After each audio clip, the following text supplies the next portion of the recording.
Come on.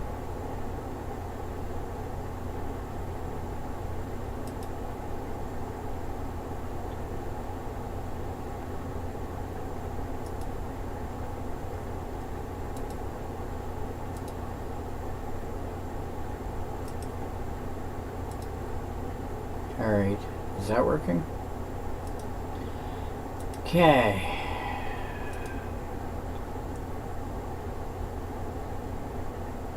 You pop out. You pop out.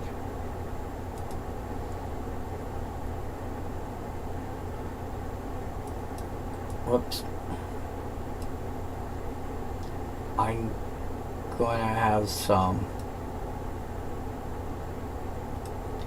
fun time trying to figure out how to merge this crap together. But hopefully this works now.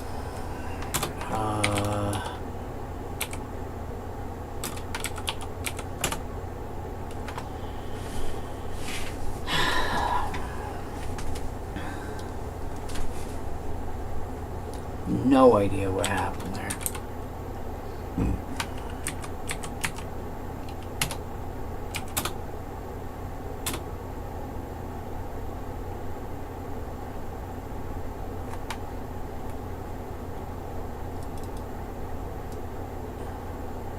Bloody hell.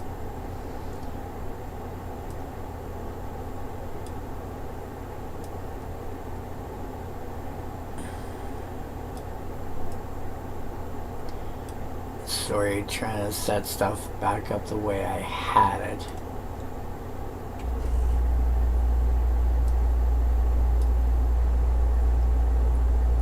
Because, you know. There.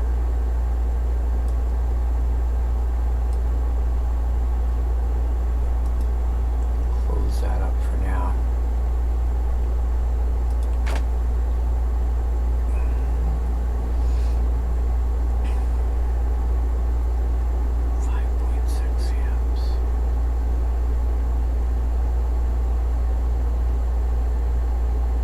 Okay, yeah, no, that's fine. Bloody hell. Oh, yeah. And, oh,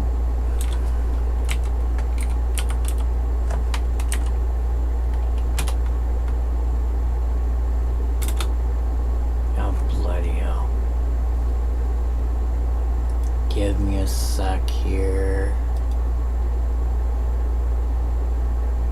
There you are.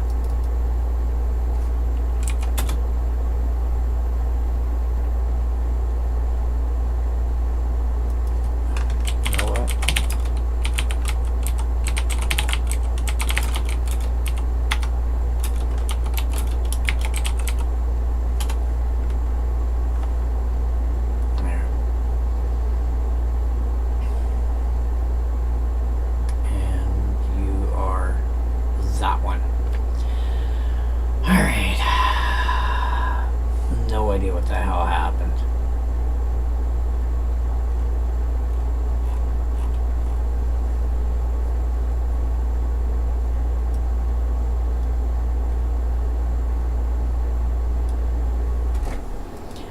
Anywho, Raven Familiar, we got 3. Right, King Crab. Alright, that's where I left off.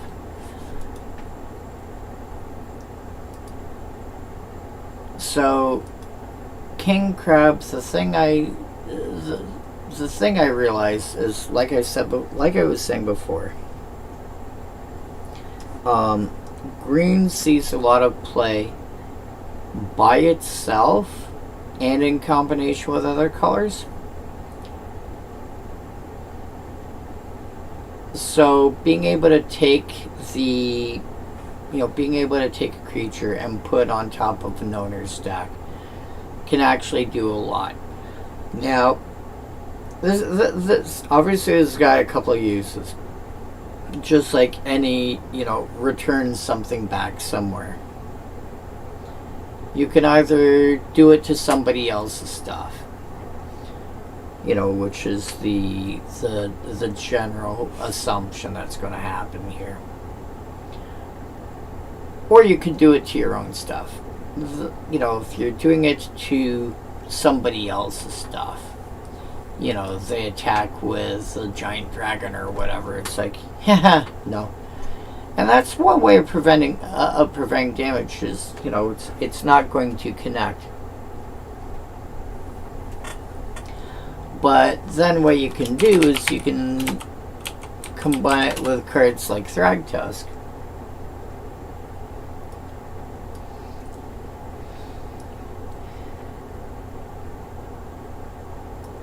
Let's bring this down to about there. Which specifically says when it leaves the battlefield, I might add, you make a 3/3 token. So Thragtusk ends up getting to be really dangerous because it's just, you get value when it enters and when it leaves the battlefield. So you can just keep gaining a bunch of life every turn and making a bunch of tokens. Yeah, it's going to cost you 7 mana per turn cycle. But you get a 3/3 and 5 life every turn, and you're spending 7 mana, and that can obviously be reduced by reducing the cost of the Thragtusk. Intervene, great card. Funny thing about Intervene, there's a white variant of this card. I can't remember. I think it's Rebuff the Wicked.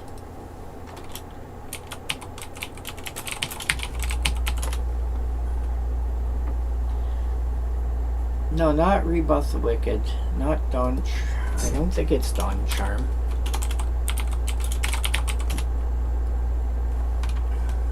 Targets you. No. This targets a permanent you control. Counter targets spell that targets a ID equal white. No? Okay.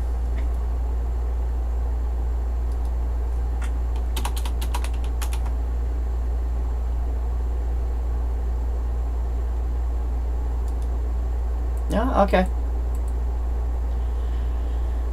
But this can be a spell that targets any creature. So you can Swords of Plowshares, if player A is targeting player C with, one of player C's creatures with, Swords of Plowshares or whatever, you can go, nah, I want that creature to stay in play. Spells that target creatures, not just instants and sorceries, also auras target when you cast them.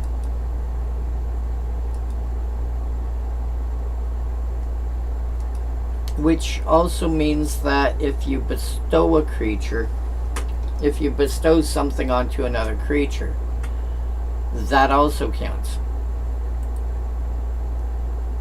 So Intervene, really good. I was almost done blue and then it crashed. I don't know why it crashed. Black. Tethered Scourge. 2/2 flyer. When it becomes target of a spell or ability, lose 1 life. Honestly, I've said it before and I'll say it again. Foul Imp is better. However, I just realized there's one time when you actually want a card like this.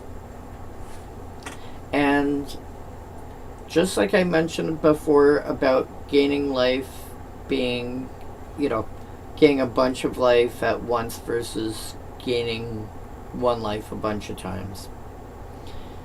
Tethered Scourge is, losing 1 life every time it's targeted.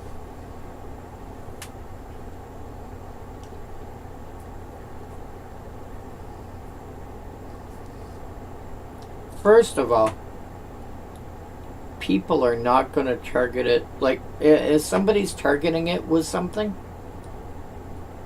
it's a removal spell. Let me just pull this up real quick.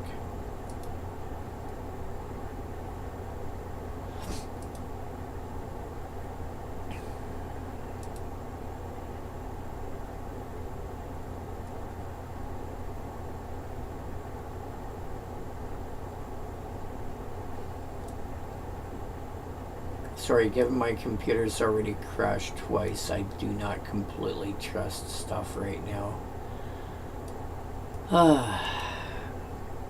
So first of all, there's that. So fine, you lose 1 life from somebody going, hey, lightning bolted, or path to exile it, or whatever. Second of all,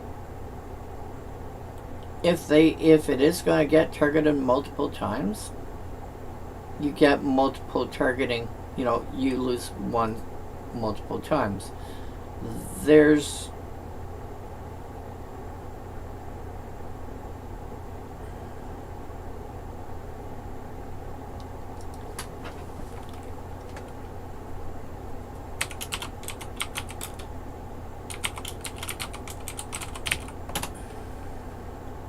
Zorling.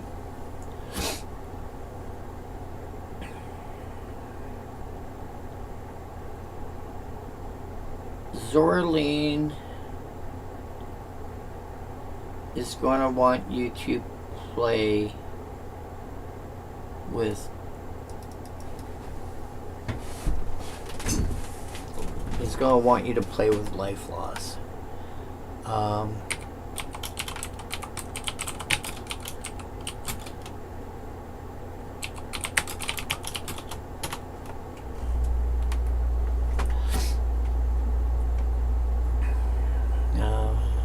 Opponent, each opponent, for each opponent,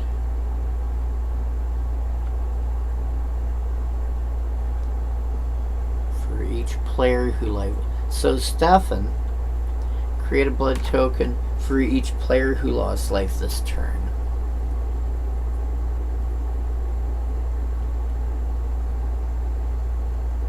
Most of these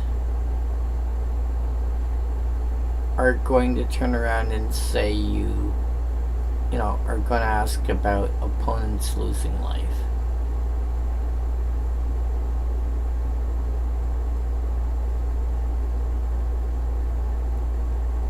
But Stefan, Maurer Progenitor,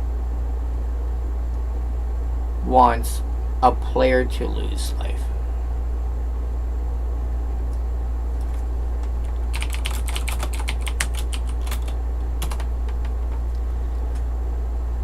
Baitor.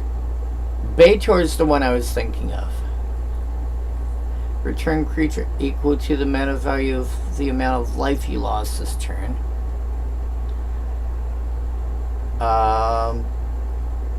This will make you get basically 2/2 zombie.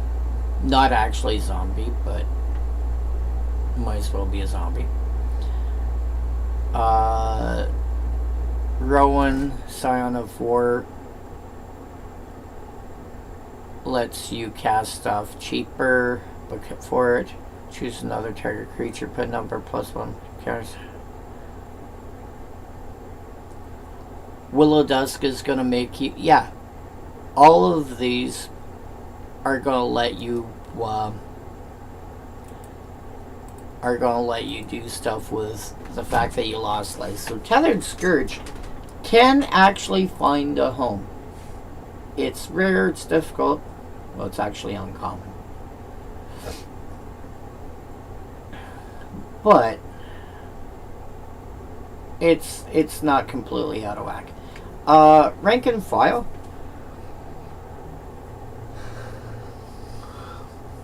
This basically comes into play and blows up all squirrels or saplings or elves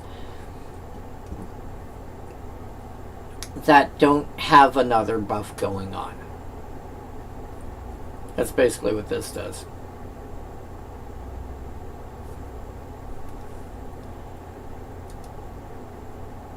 Um, eh, it's alright. It's not amazing, but it's fine. Although that being said, again, if you're playing a zombie deck, wouldn't be completely unhappy if somebody threw it in their 99. Because it can kill a lot of stuff. You turn around and you aim your premium removal at Lord Effects, and then you go rank and file. Poof. I have a 3/3, your board is empty. It's not bad, all things considered. Whenever a creature is put into an opponent's graveyard from the battlefield.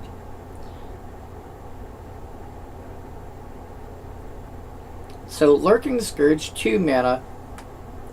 This usually reads whenever one of your opponent's creatures dies. The reason it's worded the way it is because... There it is. The reason it's worded the way it is because if the creature is on, let's say, I have a creature, you gain control of it, and then the creature gets blowed up, it's going to... Usually dies means that it's going into... it's on my side of the battlefield, it's going into my graveyard. This is going into my graveyard from your side of the battlefield.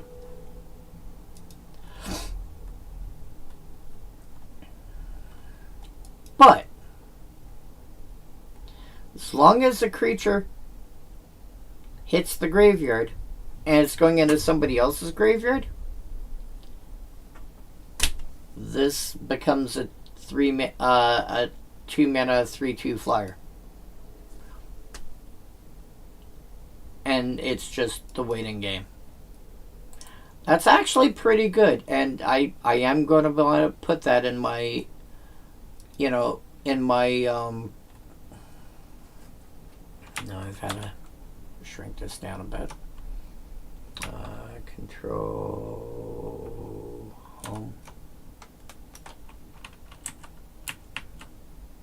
There we go. I am going to want to put this in into the mono red deck. Yes, things look slightly different. I have Windows 11 on one drive, Windows 10 on another. Windows 11 is crashing. Windows 10 seems to be a bit safer right now.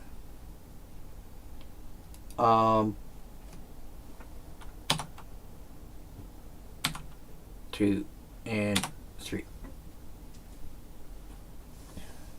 But yeah, Lurking Scourge, definitely going into that deck. Lurking Scourge, if you just simply want to play with undercosted creatures, Lurking Scourge is pretty good. You're going to have a 2 mana 3/2 flyer. That's, it might take a couple of turns before it becomes a flyer, but it's going to be a 3/2 flyer. It should not take long. Sick and Tired. Not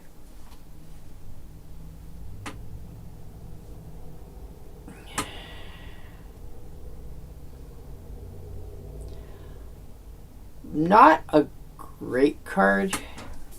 It's basically going to take 2 small creatures and kill them both off.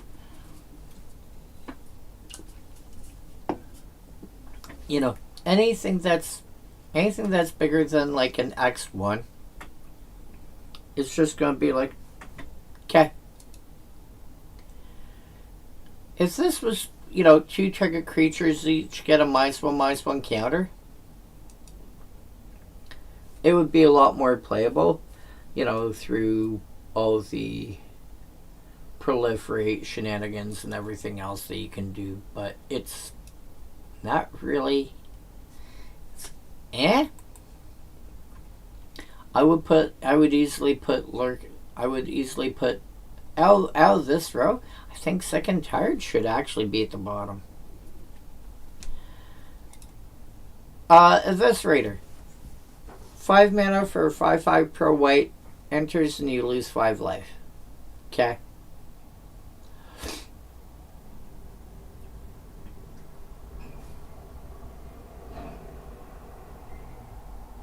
The easiest way to deal with this is throwing a card like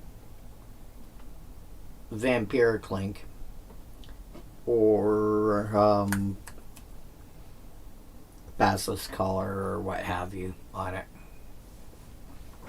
and just go from there. That being said, it's a 5/5 pro white. The funny thing is,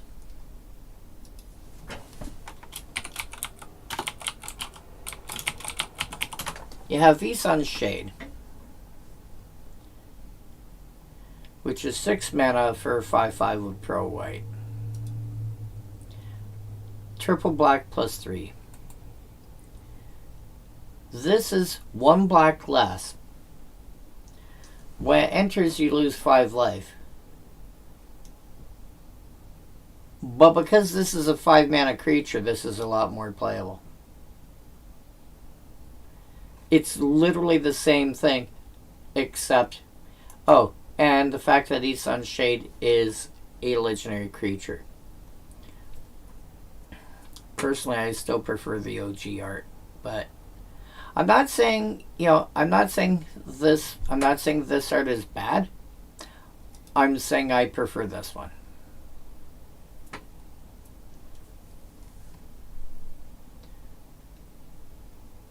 And Masters 25 was actually the first art for that. Interesting. And then they used the same art for the... Okay. Anyway. This is legendary, though, so you can use this as your general if that's the thing you want to do. Or some legendary synergies, like, some of the... Is it Mox Amber I'm thinking of? And some of the other stuff that cares about historic permanence and what have you. This doesn't get through that. This doesn't get to do that. Anyway, Eviscerate is fine. It's a reasonably... Are you kidding me?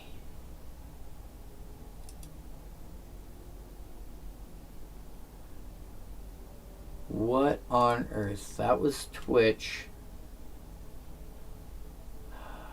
You. Why are you crashing?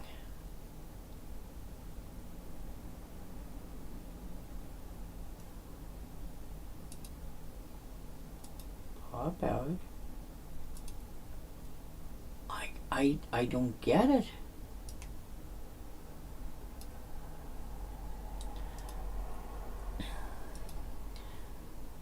This is possible. This may be a stream that I have to cut short and continue another day. It's weird. Phyrexian Denouncer. This is not too bad. This can, similar to what, to what was being...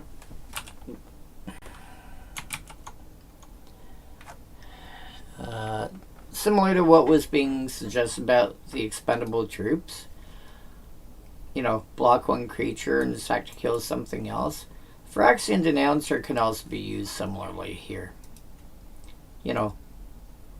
Block 1 creature and then sack it to kill or help kill something else. Phyrexian Defiler, same idea.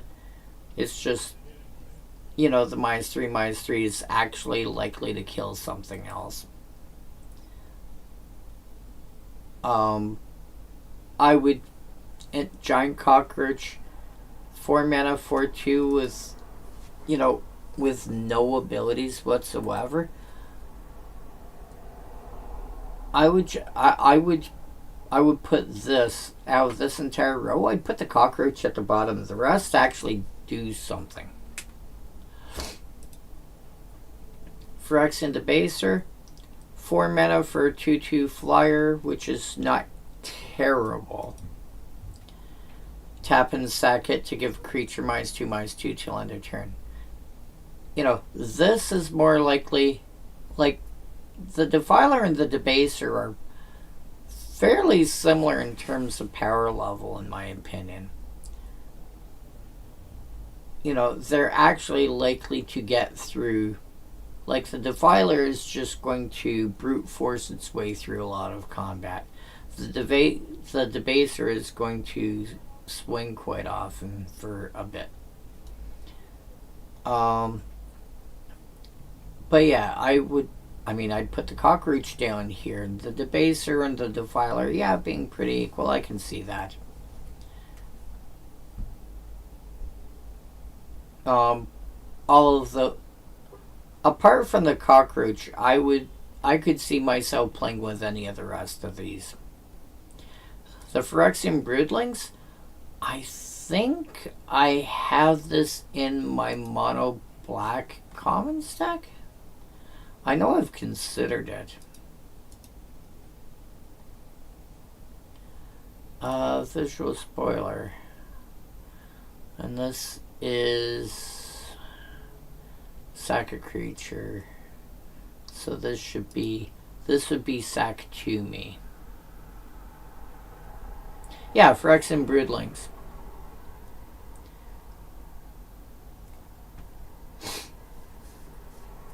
Yeah, pay 1, sack a creature, put +1 counter on the Broodlings. Yeah. Definitely a thing. You know, depending on the kind of deck, like, obviously if you're building an Aristocrat style deck and you're not restricting yourself to commons, like that deck is, there's better options. But if you are restricting yourselves to commons, or you're restricting yourself on budget, is another possibility, then this is an option. Brink of Madness. At the beginning of your upkeep, if you have no cards in hand. Yeah. This is the kind of card that you want to play if your Hellbenter can get yourself to Hellbent. Go away. And if that's a thing, you know, if getting yourself Hellbent is not unrealistic, you know, it's not unrealistic. Cool, at the end of my turn, I do this and I have no cards in hand. Start of my turn, hey, I have no cards in hand. Cool, you can pitch your hand now. Oh, you had Reliquary Terror in play? Guess what? You're losing your entire hand.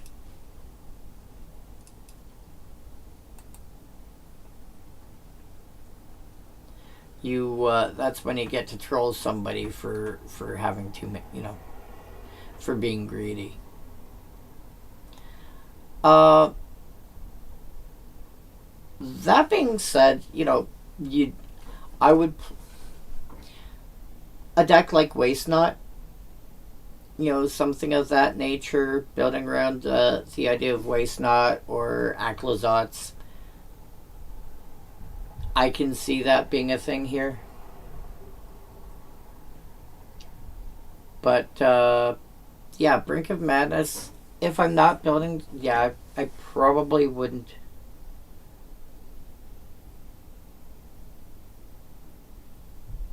Okay, that's just fluctuating then. SWAT. Destroy target creature, power 2 less.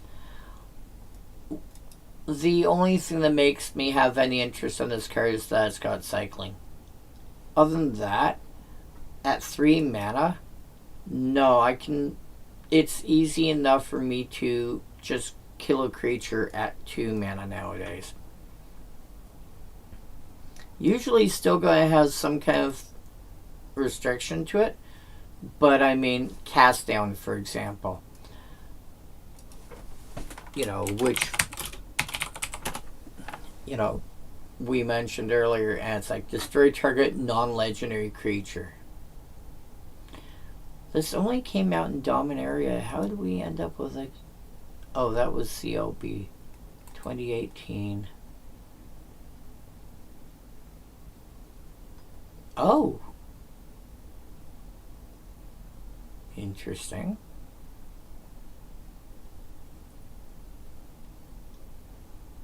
So apart from this collab, I want to know where this one came from.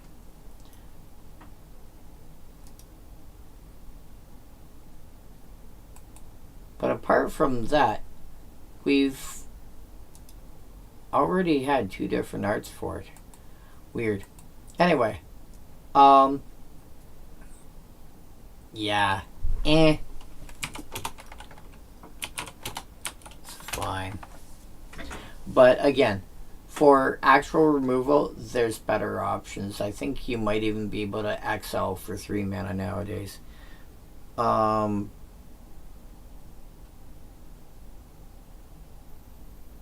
if you're playing it because it's got cycling, there's going to be better cycling cards.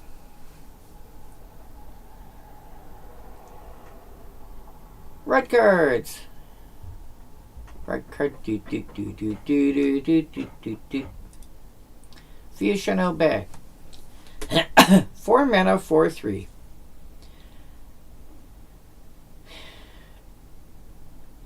If it's ever declared as an attacker, every other creature you've got has to attack as well. I mean, there's 2 ways to play that. One, it's a 4/3 wall that once wall can attack. Well, actually, there's a couple ways to do that. 2, have it be like the only creature in play, or the other creatures that you've got can't attack. For example, they have Defender.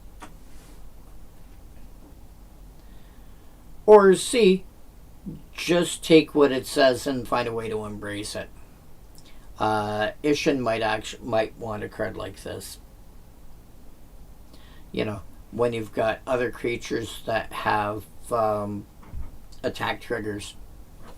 Ishin or Kalia the Vast.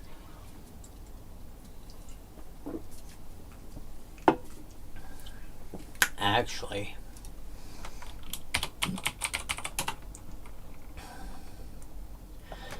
Ishin is the same color scheme as Kalia the Vast. They're both Mardu.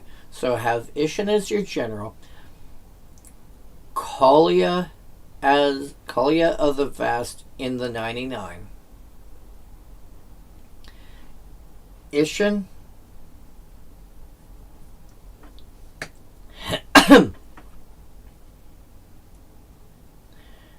yeah, have Ishin do something else, like you use him and Springleaf Drum to tap for mana. Viashino Bay attacks, forcing Kalia to attack as well.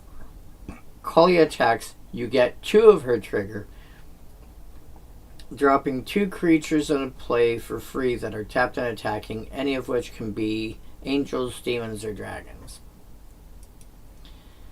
Man, that could be a fun way to build it. But Viashino Bay often wants you to play, what's the word I'm looking for? Wanting you to play aggressively. Again, this can also be one of those cards to force somebody to be aggressive.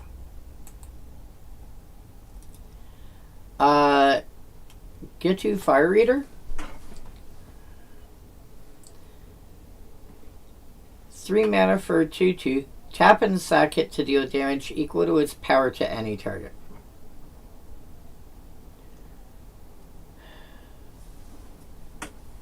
No, go away.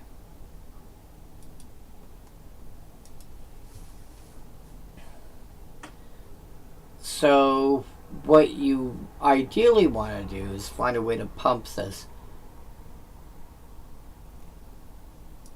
Oh, that's an interesting idea.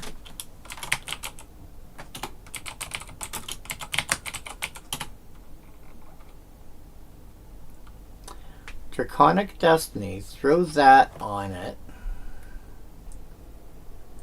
Where's my red deck? Squee. Visual spoiler.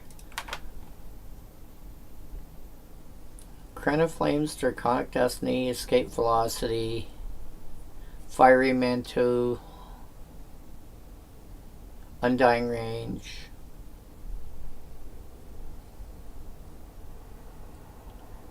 Like 1, 2, 3, 4. Like these 4 here. Let's shrink this down a little bit.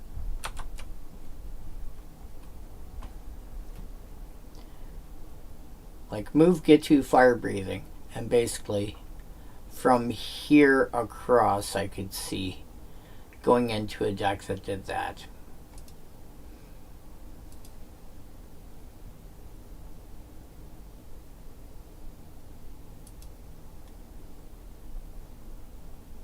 What? How did you hit 82 degrees already? Ah, shit. I am not liking this.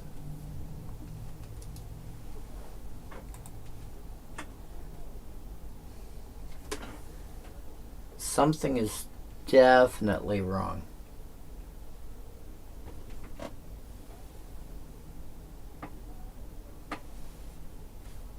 Like my computer says the CPU is currently at 50 degrees. I've only had the computer up and running again for about the last 35 minutes or so. Where's Task Manager? There it is. 42 minutes. And it already... Oh, tell me that's... I hope that's outside I'm smelling. But apparently it already hit 82 degrees at some point. I do not like the sound of that. But yeah, if you can play... Like... You know what? I'm curious. There's 28 nomads.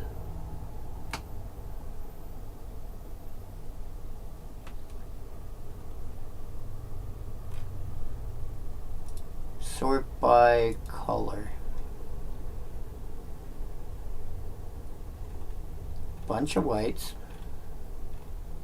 Some red.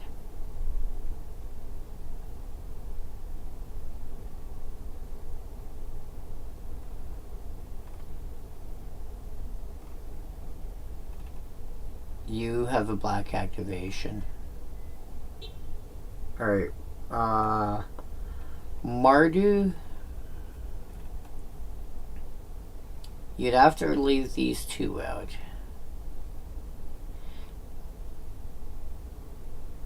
Or you could play... Oh no. Oh no, that's fine.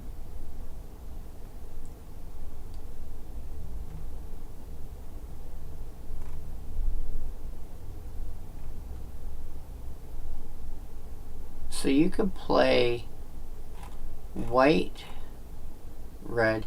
So you could play Naya. And you'd have to rule out the possessed nomad, but that other than that, you're fine. Okay. And what do you guys look like?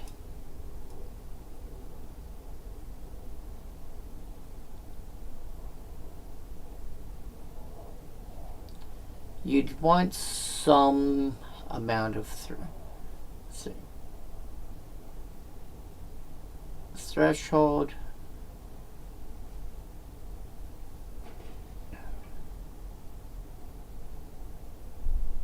It'd be harder to build a cohesive deck around it, but it wouldn't be impossible, but be harder to build an actual cohesive deck around it.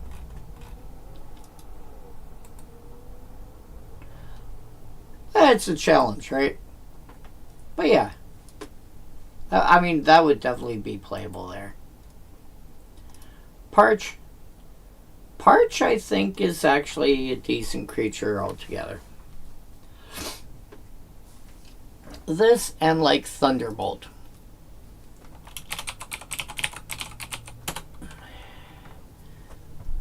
Two mana, 3 damage to target player or planeswalker.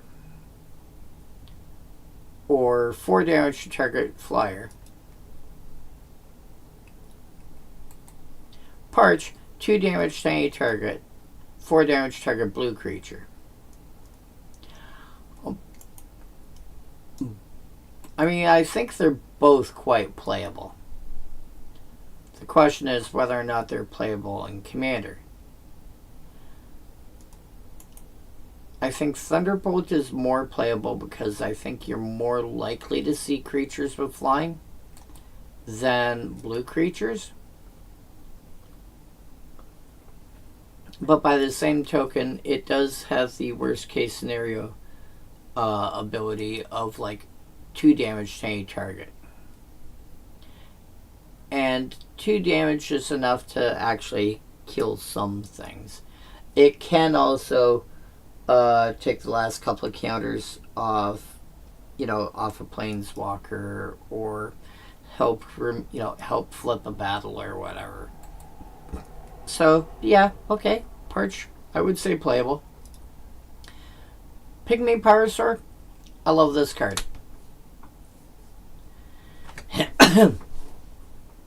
2 mana for 1/1 with fire breathing. It can't block. Okay. This is probably the cheapest you can reasonably get a creature with fire breathing. It's going to be really hard to get to find a way to build a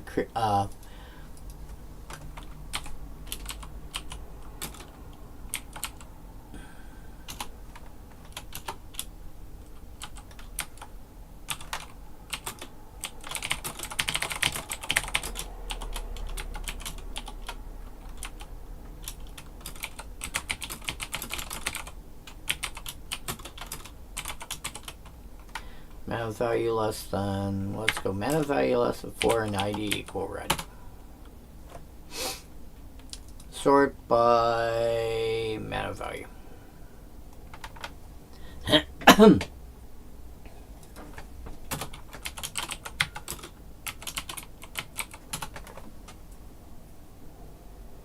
Okay.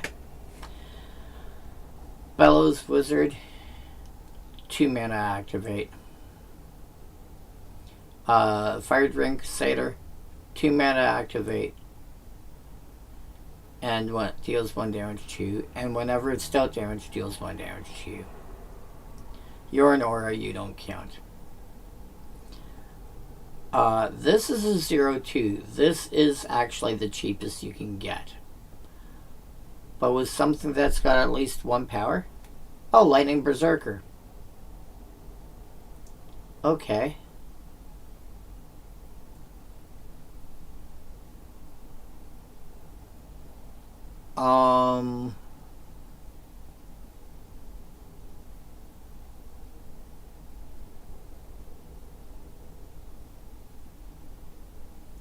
Yeah, a lot of the cheaper cards, not all of them obviously, but a lot of the cheaper cards. Okay, so 2 mana.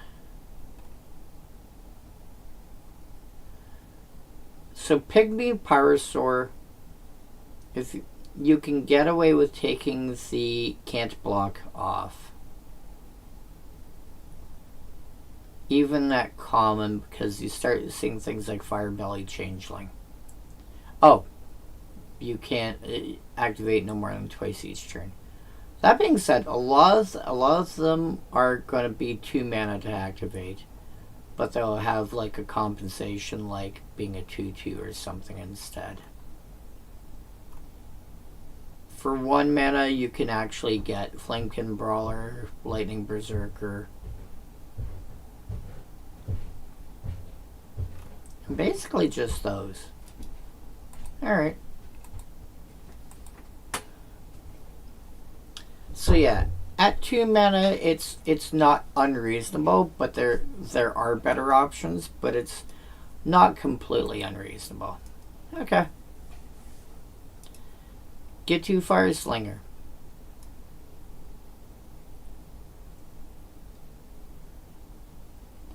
Three mana for 2/2. When it enters 2 damage to any target, but it's got Echo.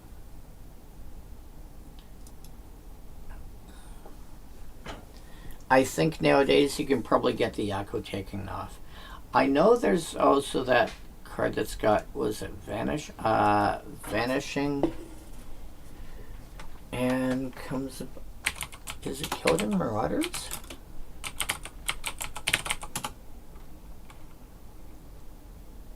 Yeah, when it enters or leaves, 1 damage to target player or planeswalker.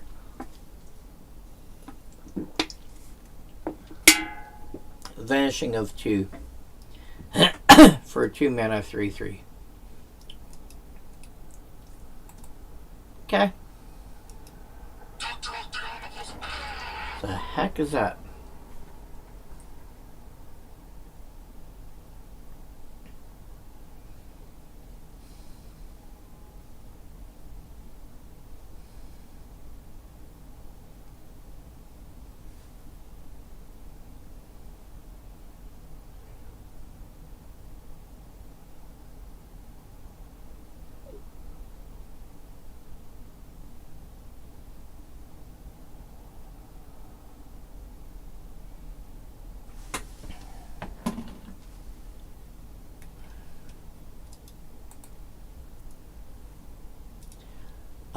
Defender of Chaos. There's the white analog to this, which we did earlier, obviously. Let's see if I can find it quickly. Yeah, there it is. Defender of Law. 3 mana for a 2/1 flash pro white, or pro red. This has got this is Defender of Chaos. This is the flip side. It has protection from white, and I think this might be slightly more playable because of it.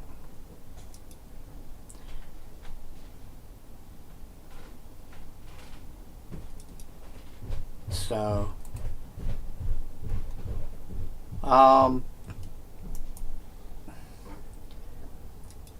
sorry, one of my roommates messaged me saying they smell something weird. I smell it, but considering the time of year and how warm it's getting and stuff like that, I'm assuming it's coming from outside.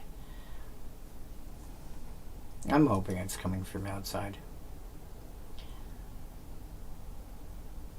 But yeah, this seems fine. This seems playable, and probably more playable than the white version. Pyromancy. This would be so much better if the discard was not at random, which tends to be the case with a lot of red cards. You know, a lot of older red cards that make you discard cards for some cost or some effect, is they want the discard to be random.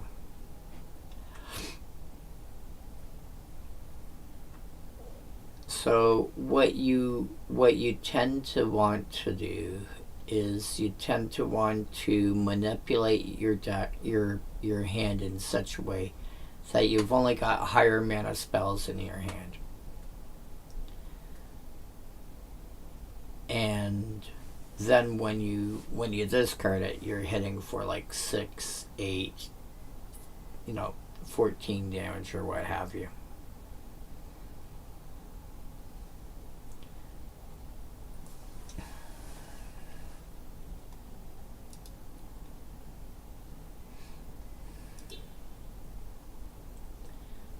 But it's also got to be stuff that you're you're comfortable discarding.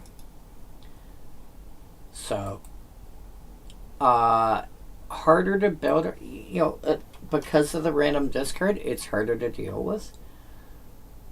It's still a thing, but it's harder to build around. Viashino Cutthroat. This is like playing with it's the same cost and size as Juggernaut,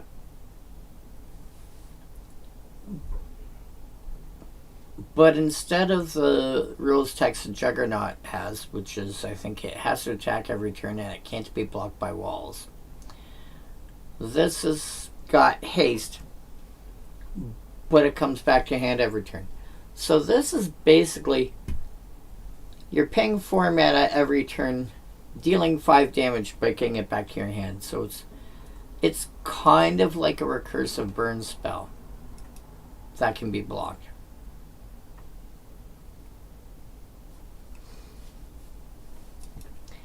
If that's a sort of, like, if you're the kind of person who would play Ragavan, the one that's in Modern,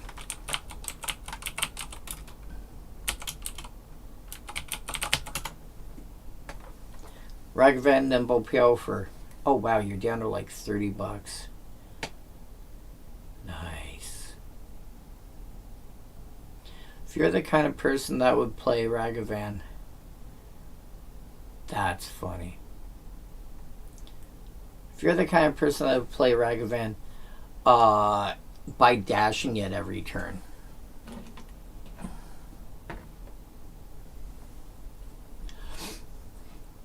rather than actually casting it, rather than casting it normally and having it stay in play. If you're the kind that would have this bounce back to your hand, then you may very well be in the market for, Viashino Cutthroat.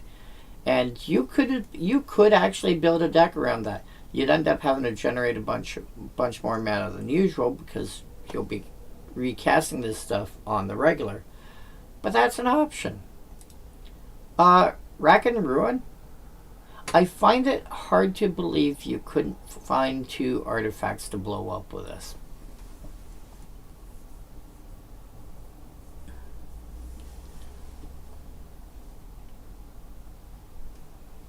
I find it very difficult that you couldn't find 2 artifacts. Somebody having a Soul Ring or a Coveted Jewel or something of that nature. And, I target your Soul Ring and your Clue token. Or I target your Crucible of Worlds and your Mycosynth Lattice, or whatever. Finding 2 artifacts to blow up and spending a single card to do it, that should be easy. Molten Hydra.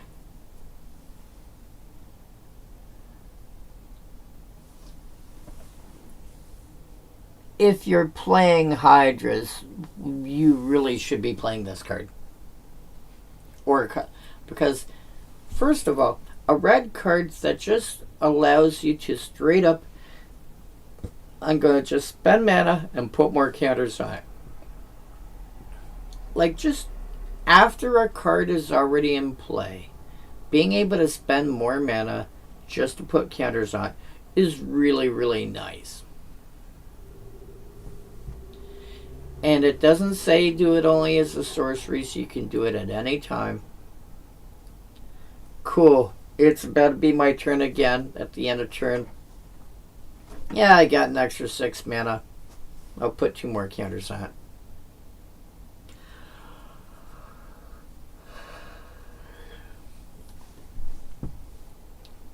Oh my dog. And it starts off as a 1/1. Which makes sense because you have to pay mana and put additional counters on. Tap and remove all the +1 counters from it. It deals damage to any target equal to the number of +1 counters removed this way.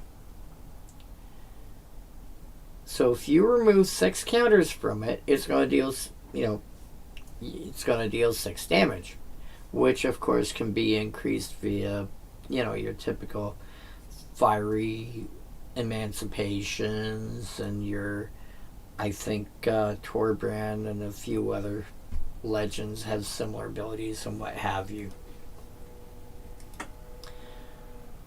And then you just start building up more counters. And if you're playing green, so you're probably playing Hydras, so you're doubling season, then you get 3 mana, you get 2 counters on it, or hardened skills, 3 mana gets you 2 counters, etc., etc. Yeah, I can see that being a thing. Get to Warcry. I like Get to Warcry when you're looking at a deck that's going to have a bunch of creatures into it. Because this is basically...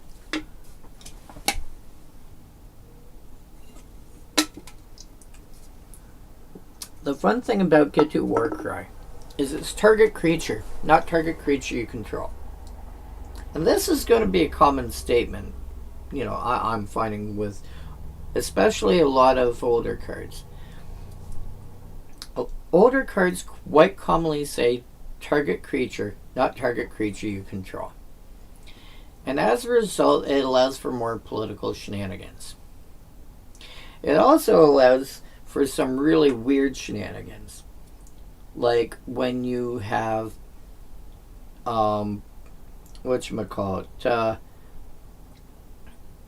if your opponent has got something weird, like, I'll go back to this guy again, Phantasmal Bear. Whenever this creature becomes target of a spell or ability, sacrifice it. Cool, I'll pay 1 red mana, give your creature +1/+0. Oh, it died.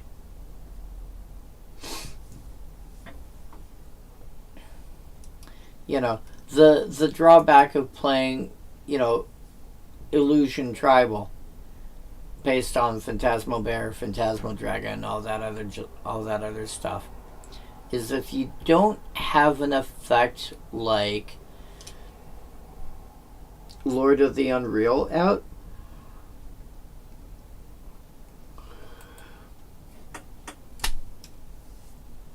your creatures die to your opponent going, by the way, give your guy +1+. Like, it dies to giant growth. I target your creature with giant growth. Okay, dies.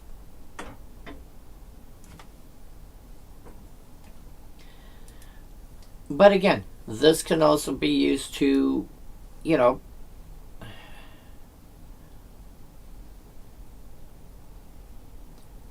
like 3 points. Okay, I'm going to pump your creature by 3 points. Wait, what? Yeah, I'm going to pump your creature by 3 points. Okay, the dragon's dead now. Okay. Get some political stuff going on. That's always fun. Fiational Sandscape. I would generally be, for the kind of deck where I'm recasting the stuff over and over again, stuff like, the Cutthroat, I might be less interested in the Sand Scout, because the 2/1 just...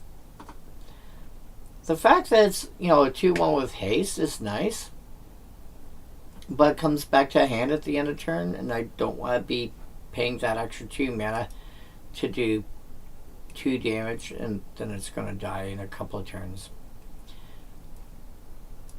Give me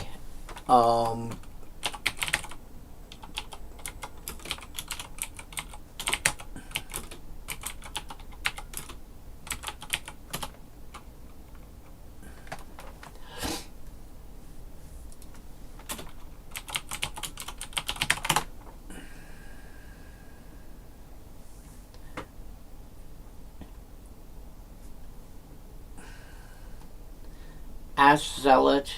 I get a 2/2 for 2 with first strike and haste.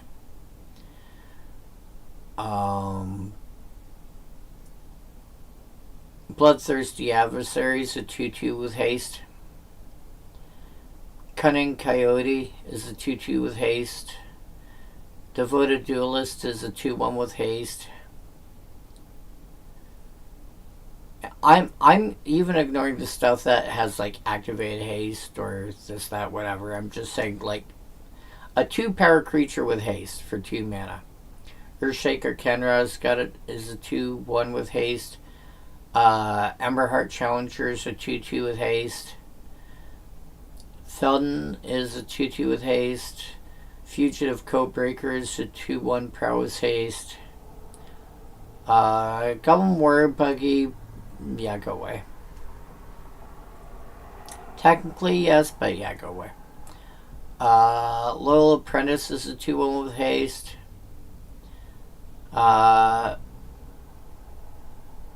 Minotaur de Force is a 2/1 with haste with other junk.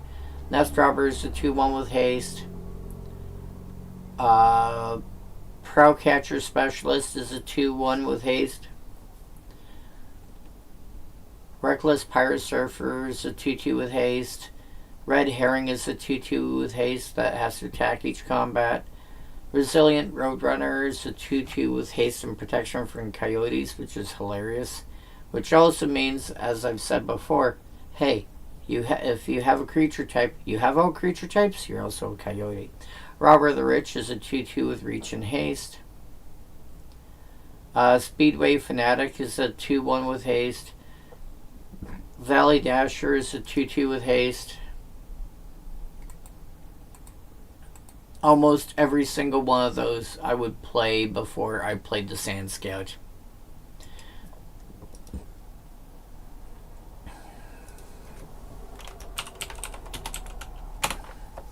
And, you know, like I said, even the deck where it's like I'm bouncing creatures back to my hand every turn, I would probably, unless I actually wanted to actually just have it come back into play, or back into my hand just to replay it, and not be, like the attacking didn't matter, just a free return back to my hand, that I could see a use for. You know, if you're doing stuff with, like, as an example, Intruder Alarm. Something like that I could see. So, it's not unplayable. It's just less likely that I would find a use for it. But it's not completely out of the realm of possibility. Green cards. Soaknet. Target creature gets +1/+1 and gains reach till end of turn for a single green. That's not bad. But like this is the kind of card I would want to throw on Icecrown Scepter.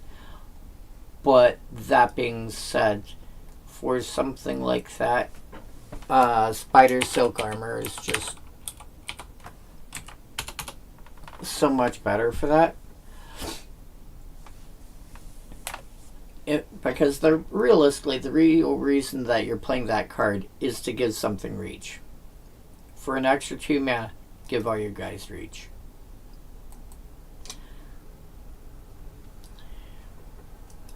Or find ways to give you guys flying instead. If you're looking at something to throw on Icecrown Scepter, Evolution Charm is not a bad call. Search for a land and put in your hand. Return a creature back from your graveyard to your hand. Or target creature gains flying till end of turn.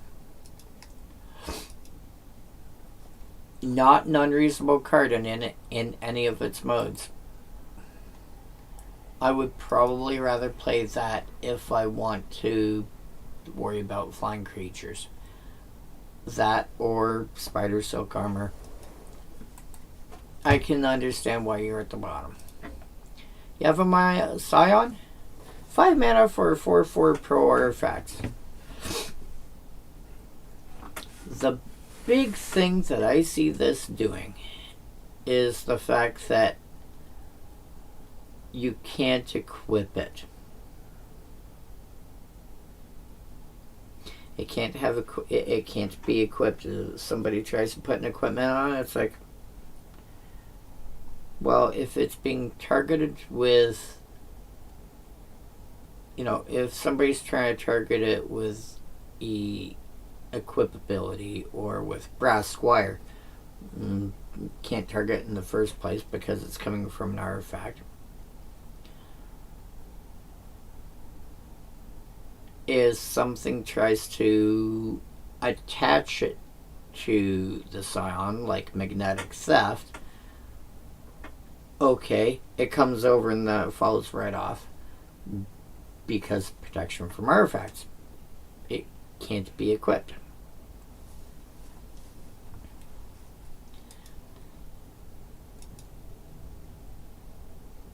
So that's like the number one place that I can see this being a thing. There are some artifact creatures and other artifacts that are going to be, they're going to be a pain to deal with. But in general, this is basically protection from equipment. So it's fine. Wing Snare. There's better cards than this. Because all this does, to be fair, it's actually pretty good at. But all this does is destroy target creature with flying for 3 mana. Again, still a really good effect.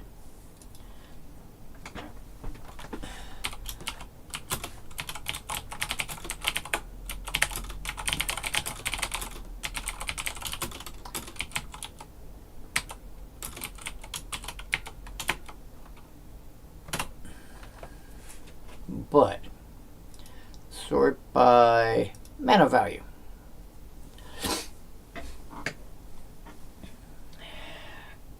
An activated ability that lets you do that. It's an option. But at 2 mana, you have an incident has occurred as a sorcery.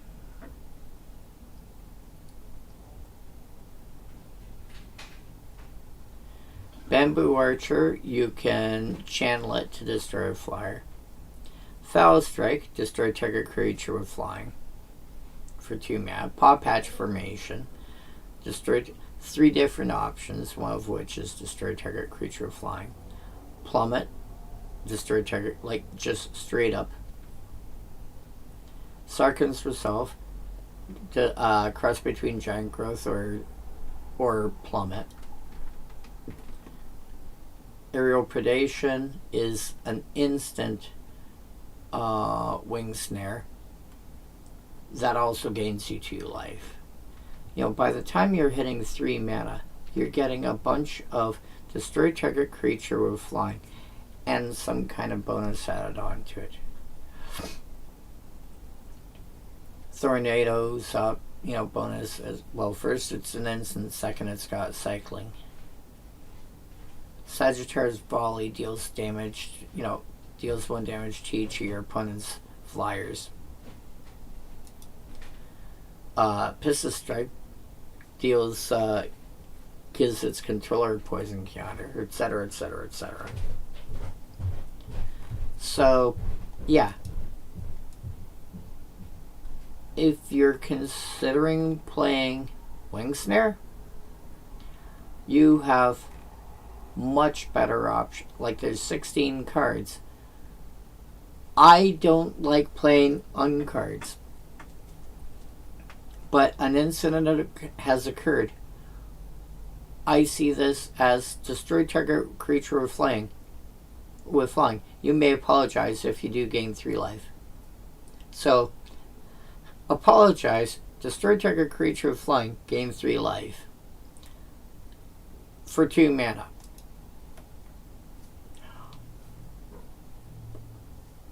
Much better than Wing Snare.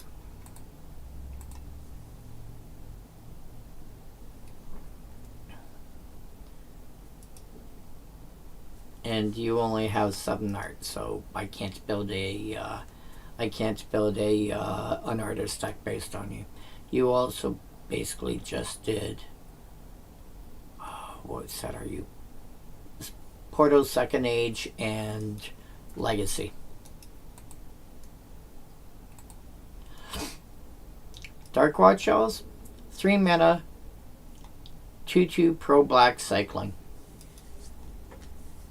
It's fine. Again, if it doesn't do the thing that you're looking for, you cycle it for 2. But it's protection from black. Again, probably one of the 2 most commonly played colors in Commander. One of the top 2 played monocolors from my experience, and one of the and a color that sees play in a bunch of different combinations.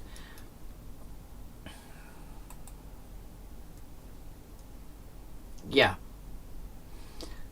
probably gonna get through a lot more than it appears.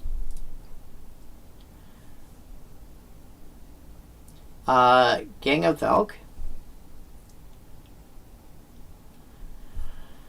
Gang of Velk's wording looks like its printed wording looks more quickly and easily understandable than its Oracle text. The Oracle text is technically correct. The printed wording just makes it easier to pick up what's going on. Whenever a creature blocks Gang of Velk, the elk gets +2/+2 till end of turn. So, and it's whenever a creature blocks it. So if it's blocked by 3 creatures, it gets 3 instances of +2/+2, so it's going to be +6/+6, which is going to make it 11/10. This is one of those cards that just goes, yeah, you don't want to block me, do you? You don't really want to block me, do you? Because here's the thing. The first creature that blocks this makes this into a 7/6 till end of turn.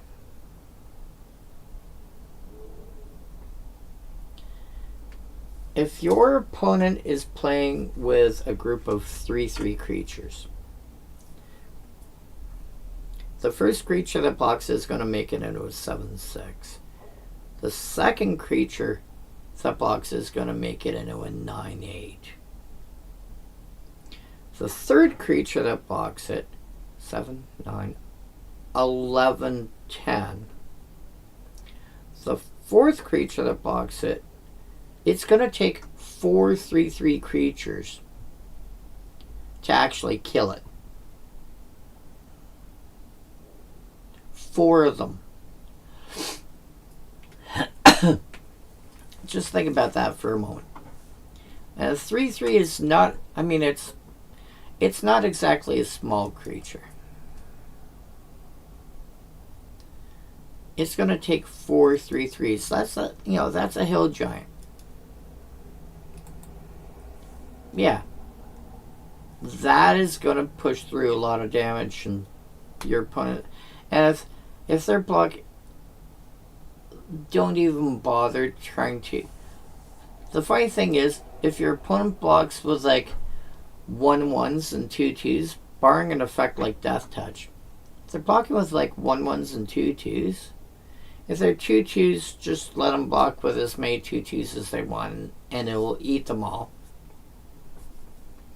If they're 1/1s, let them block as much as you want, then give it trample as an instant somehow, and go, and by the way, all your creatures die, and you take 5 plus the amount of creatures that you blocked with.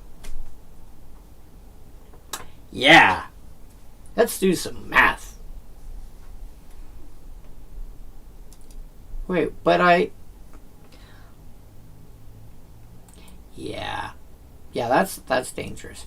Treefolk Mystic, 4 mana for 2/4. Whenever, basically, if it tangles with a creature that's got auras on it, all those auras go bye-bye.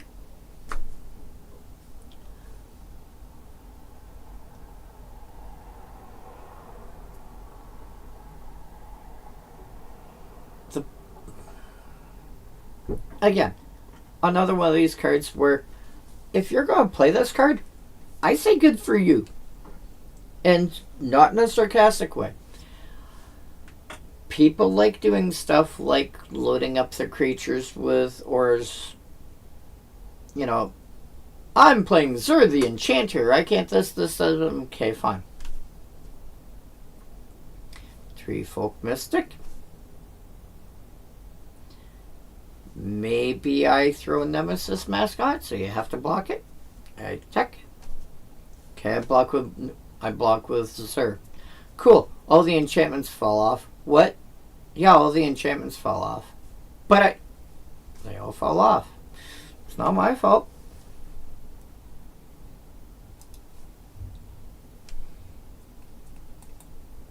Yeah. Annoying AF to deal with. Again, you want to play it? Go ahead and play it. Harmonic Convergence. 3 mana instant. Put all enchantments on top of their owner's libraries.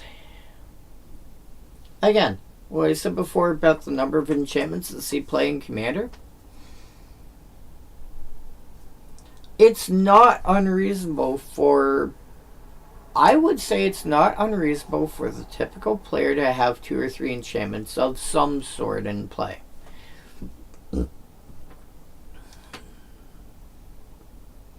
Let's say 2 for the average player. Which probably means that, you know, maybe this person has 1, this person's got 1, and this person's got 4. Harmonic Convergence. Take your 4 enchantments and put them back on top of your deck. So you know what you're drawing for the next 4 turns. Wait, what? Oh, by the way, I also point out that it's an instant. You have somebody that's got 4 enchantments in play. Alright, I'm going to crack my fetch land. I'm going to search for a basic. Or I'm going to search for a surveil land or whatever. Okay, hold on. What? Before you pick up your deck, Harmonic Convergence, put your enchantments back on top of your deck. Okay, now you can search. That's a really fun way of doing, you know, basically Back to Nature. I think Back to Nature does the same thing. Oh, no, it doesn't. Back to Nature blows them up. Oh, that's funny. Back to Nature blows them up if they're somehow indestructible or whatever. Harmonic Convergence doesn't destroy them. Oh, that's funny. Yeah, have fun with that. Also, even better is if, you know, hey, I've got all my creatures are indestructible. This. Turn them all into enchantments and then do that. You have a Mireworm? This might be the first time we actually saw power creep over Crawlworm. I think. Because Crawlworm was basically this cost. It was the exact same cost. It was the exact same size. And it was just a 6/4. And that was it. Same cost, same size. But now it gained trample.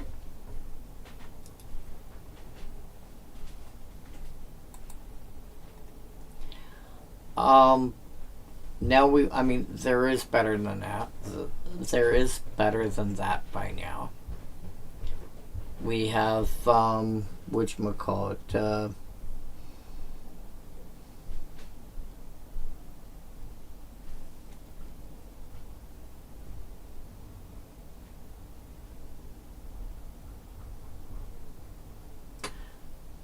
I can't remember what you're called now.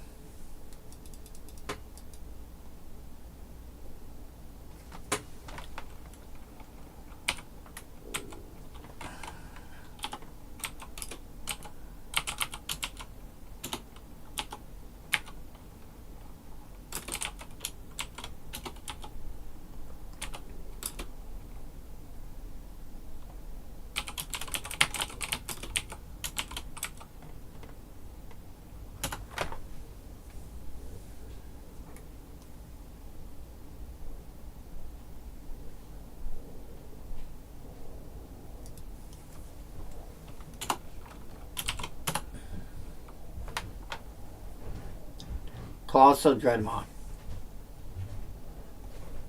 Yeah, that's the card I was thinking of. Yeah, now we've got Colossal Dreadmaw, which is the same, but again, it's been power crept out. But that's actually a fair bit of the way through to get there.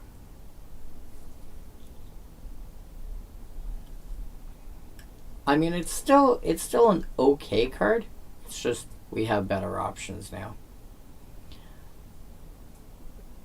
I think if you want to be playing with ancient cards, it's still a fine option. Motani Presence.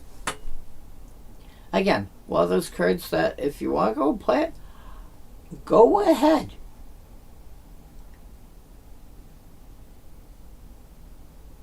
Whenever a spell you cast is countered, draw a card.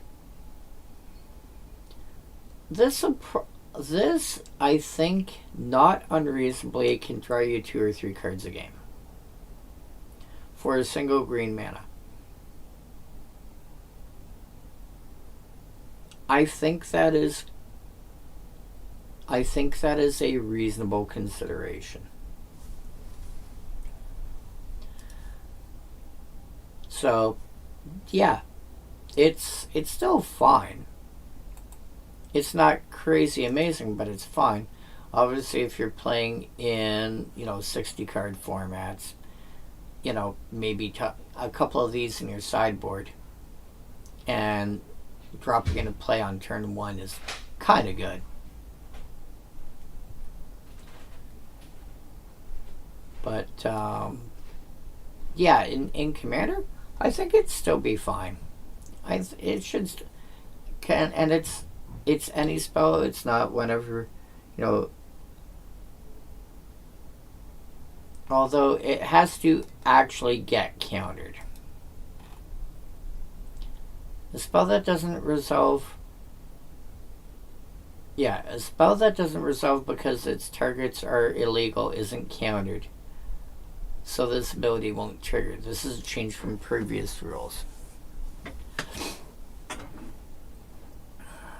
I wonder.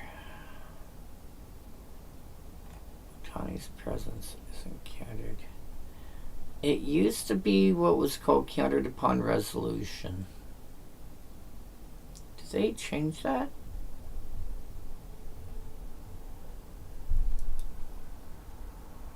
I'll have to... son of a biscuit. Again? What on earth is going on here?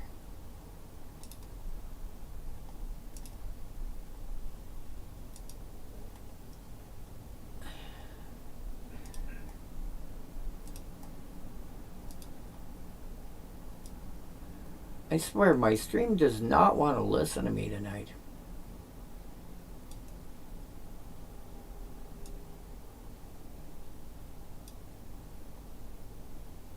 So weird. But yeah, that should be fine. Simian Grunts. 3/4 flash echo. Honestly, these days, you're probably looking at this being this and not having echo. You could probably just skip that now. Well, Tawny's Acolyte, 2 green for 2/1 with echo. When it enters, draw a card. Honestly, for this in an elf deck is actually pretty decent. I think I might have even put it into my mono green. Yeah, I put it into my mono green commons only elf stack. Did I put you in Golgari? I don't remember. No. Because once I get out of commons, I have other options now. Leaf Crown Dryad. Frontier Guide helping me get lands out so I can actually draw into more elves.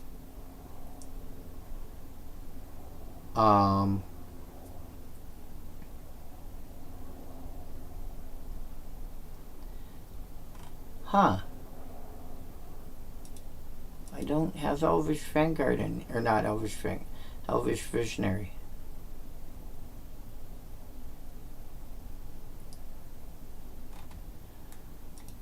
But I do have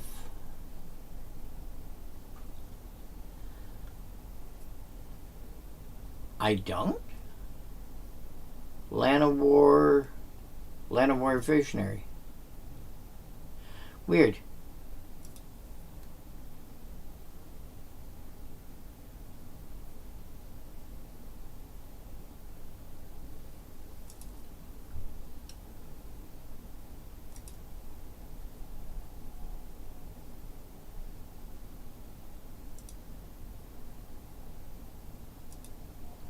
I'm not drawing that many cards, apparently.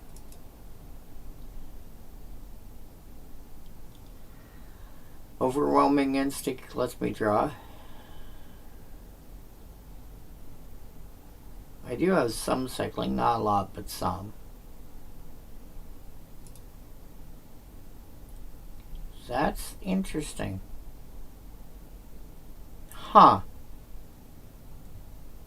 My common stack might actually be better. Anyway, but Moltani's Acolyte is actually, it is actually reasonable. And having to pay an extra 2 green next turn, It's a slightly larger Land of War Visionary. Sometimes that's what you need. Weather Seed Dryad. Tap, target creature gains Forest Rock till end of turn.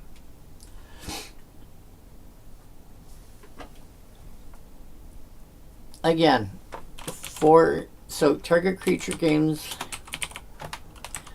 Forest Rock till end of turn. My favorite comparison is Funeral Charm. Even though technically it has only 3 modes, I like to say it has 5. Target player discards a card is 1 mode. Target creature gets +2/-1 till end of turn. I'm either pumping a creature for power, or I'm killing off something small. Target creature gains Swamp Walk till end of turn. If I'm attacking with it, I'm pushing through damage. Blocking a creature, and giving it Swamp Walk doesn't make sense. But if I'm playing black and I give my opponent's creature Swamp Walk, I can't block it, which means I'm taking the damage. But since it's unblockable, anything that I could try to block with it, well, I can't block now. So potentially I save my creatures. Weather Seed Elf. Tap, target creature gains Forest Rock till end of turn. Definitely a playable card when you're looking at it from that perspective, especially since you're playing green. You may be playing with Yavimaya Cradle of Growth, so everything's a forest. Also, if you're playing with Yavimaya Cradle of Growth and making everything into a forest, well, suddenly, again, you can choose somebody else's creature to target and have fun there.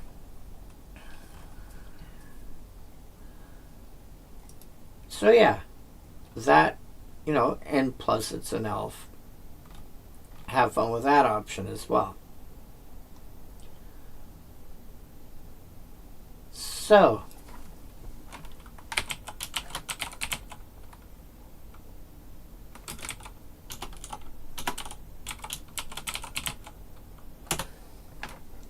no, okay.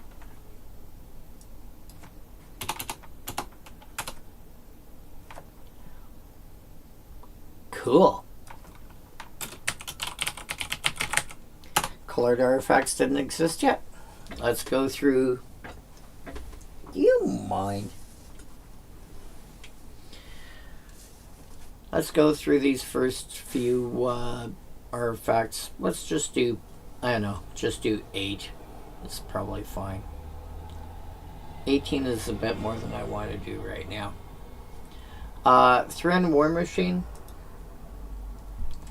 4 mana, cost 4, echo 4, for 4/5, attacks each combat fable. I would just not. If I had to decide between this and like a 4 mana 4/4 or 4 mana 4/3 without echo and attacks each turn of each combat fable, I would just take the slightly smaller creature. Well, usually. I think if it didn't have this additional line of having to attack each combat, I think if it didn't have that, I might see my way to it.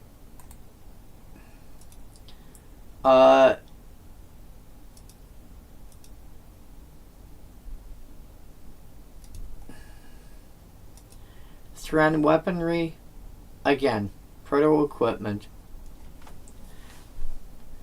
4 to cast, echo cost, you can choose not to untap it. However, usually for artifacts that's like 3 or 4 mana that you can choose not to untap. 2 tap, target creature gets +2/+2 for as long as this remains tapped. This is all creatures. So you could look at this, for example, as, this is one of those cards. This is the sort of kind of card that you might want to consider playing if you're playing a deck where you are going to have more creatures than your opponent. And that's your way to win. I have numeric supremacy. I have more bodies than you do. Roar. And so you push 3 damage that way.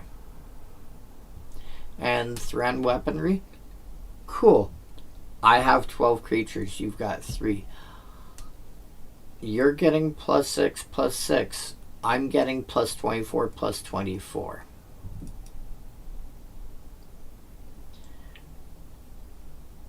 I have 9 more creatures than you. So they're going to get +2 power. So you're going to take an extra 18 damage if you don't deal with, this stuff.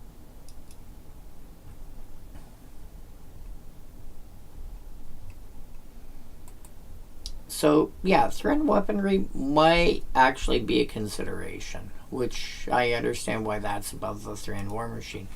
Ticking Gnomes. 3 mana for a 3/3. Sack it to deal 1 damage to any target. Yeah.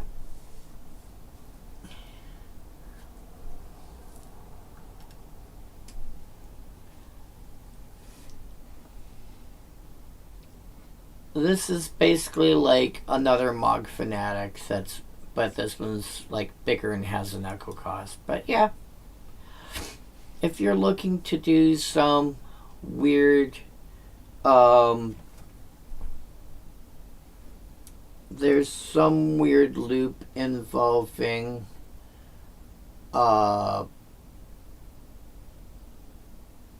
Karmic Guide and Reveillark.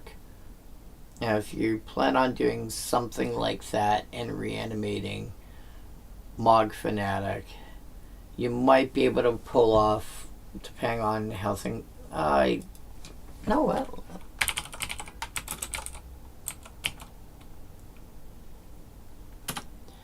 Karmic Guide, return target creature. Reveillark. Power 2 or less. Okay. So you would bring back Karmic Guide, not Ticking Gnomes. There might still be a way to make the Ticking Gnomes work. You just have to use something other than Reveillark. But that might be an option. Threat Lens, 2 mana, all permanents are colorless. Doesn't do anything. Well, What Thran Lens does is it makes color protection and similar effects more difficult to deal with. Your red elemental blast, blue elemental blast, pyroblast, and hydroblast, cards of those nature, when trying to blow up a thing that's in play, Thran Lens just turns around and goes, it's not the droids you're looking for. What? It's not the droids you're looking for. So, Strawberry System.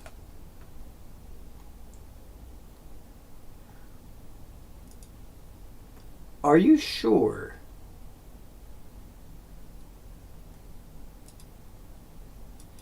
Oh, what are you working on? What are you currently working on?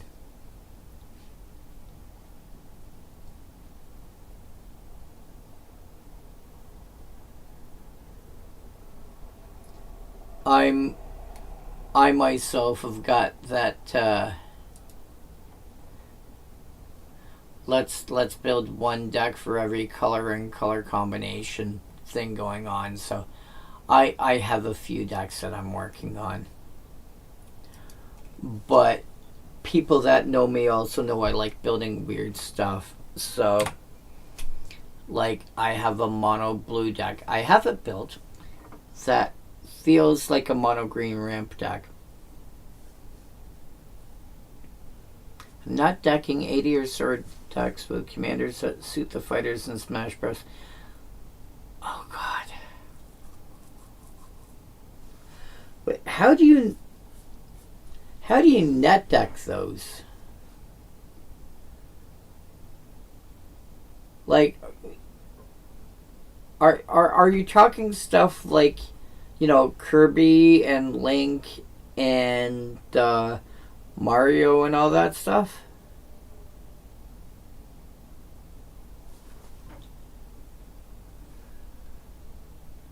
Or Mr. Game & Watch?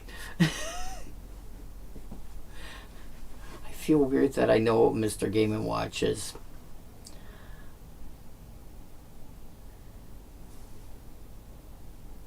Metaphorically assigning universes within legends that fit the bills. Okay. Yeah, like if you end up with... I mean, it's...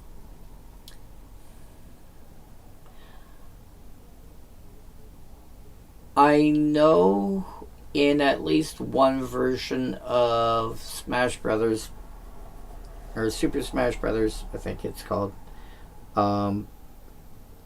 you can play Ryu from Street Fighter.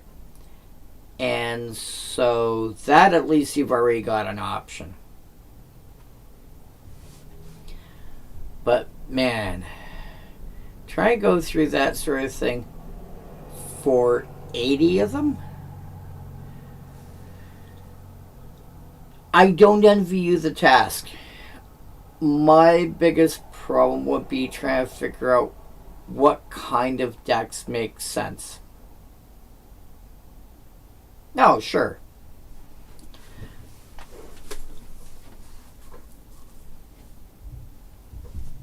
Wait.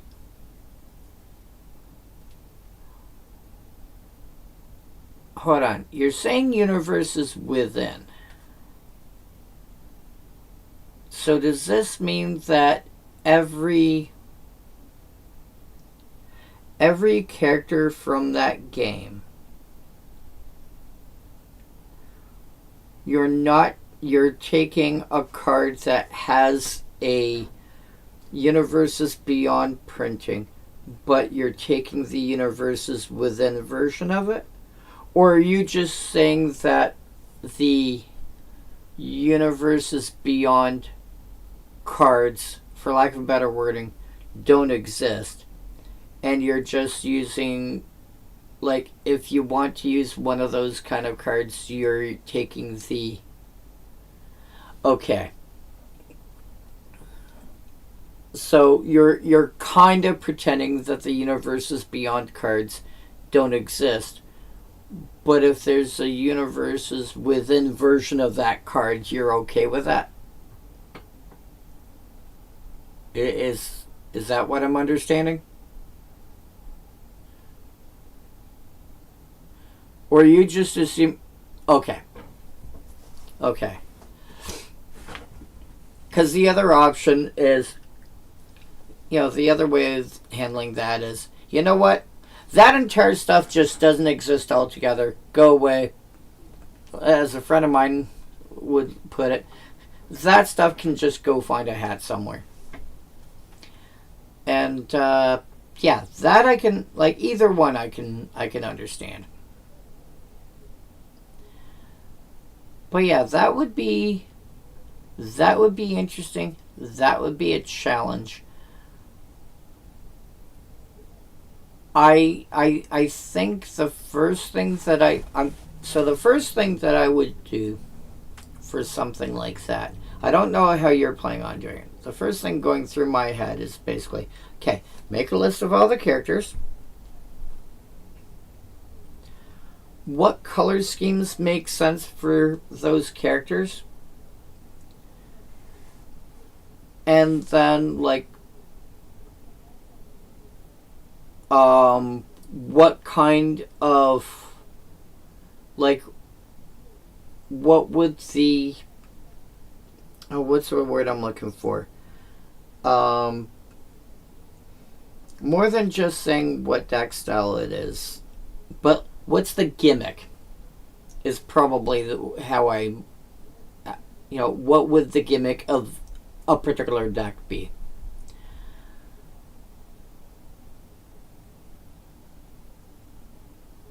And then go from there. Because obviously that gives you, like, for example, if you've got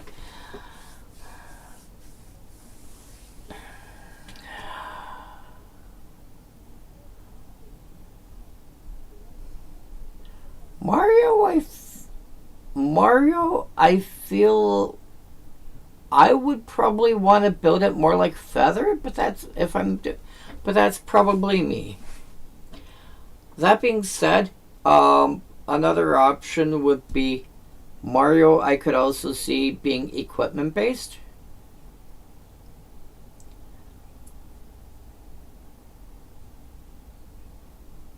Because, I mean, it also depends on where you're taking Mario from. Are you taking Mario from that game?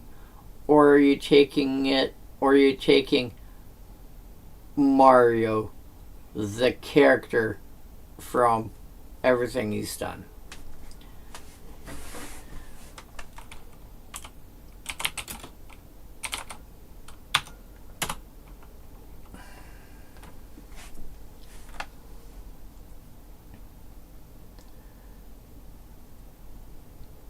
Either way I could see it.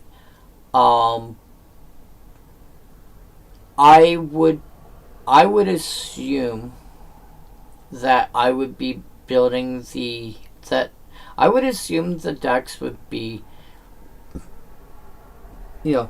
take this character not just from Smash Brothers, but from all the games that they're, the games that they're known for being in.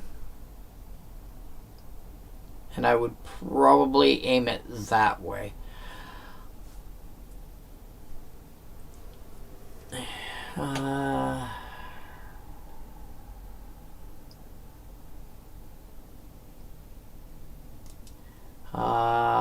Copy link. Paste and go.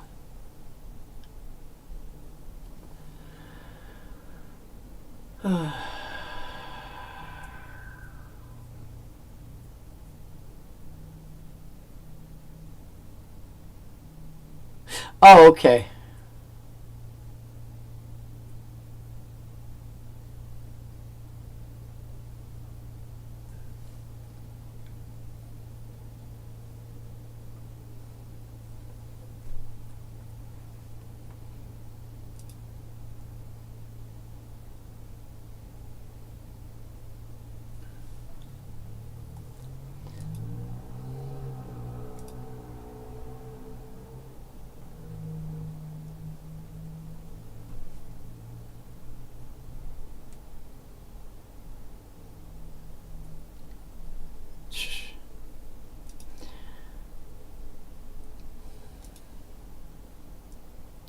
Oh, I see what this is.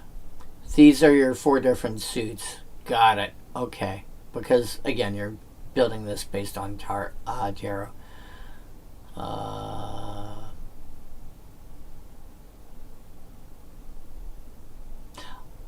Right. So 14 times 4 is 56. 66, 76, 77, 78. So I'm seeing 80.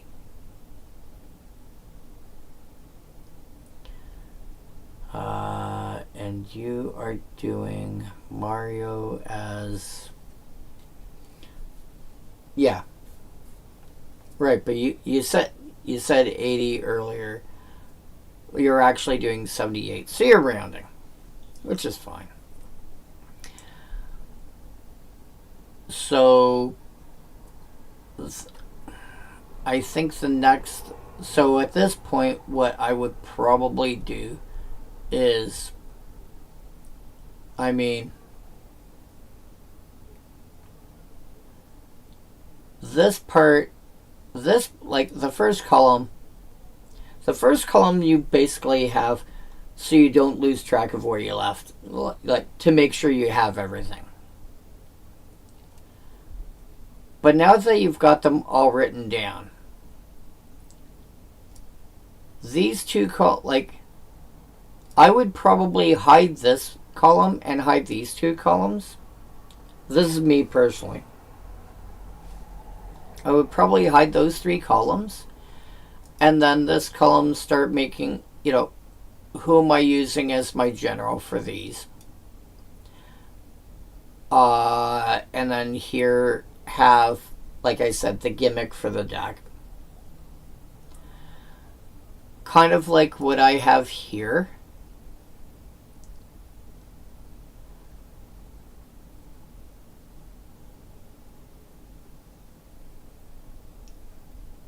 Sure, that's...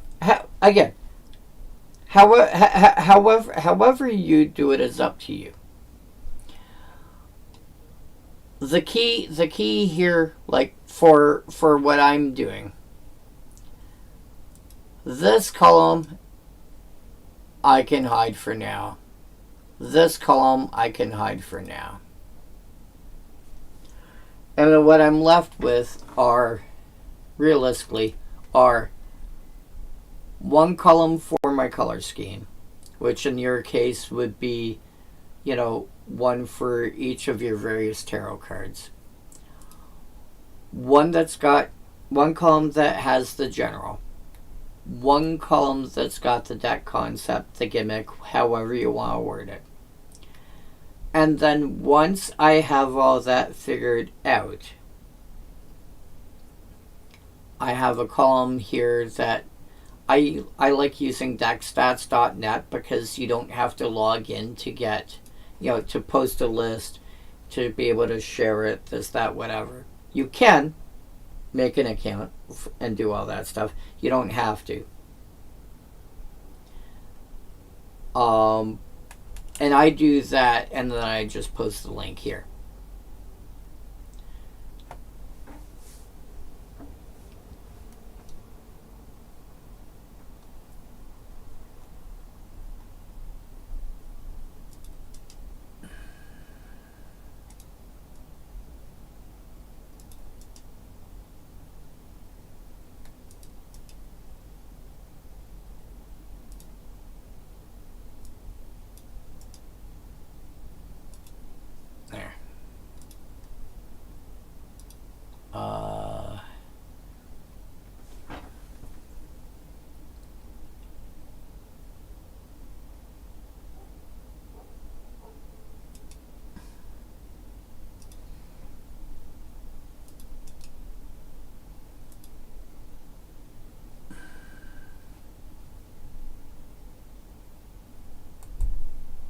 No, that won't let me do it.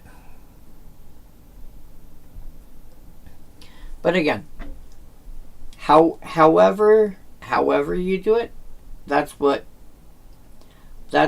I would suggest, because It's easier once you already have an idea of like, because like some of these I figured out what I want to do.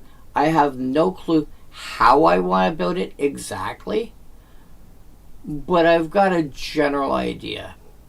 Like my Jeskai deck is going to be like the original Narset. Extra turns and extra combats. What exactly I'm putting in there, I've got a vague idea. I know I'm going to want probably, 8 or so extra turn cards. Actually, I might want more than that. I'm going to want more extra combat cards. I know I'm going to want stuff that cares about triggering when I attack. As for the more specific stuff, I don't know yet. But I have a vague mental idea how.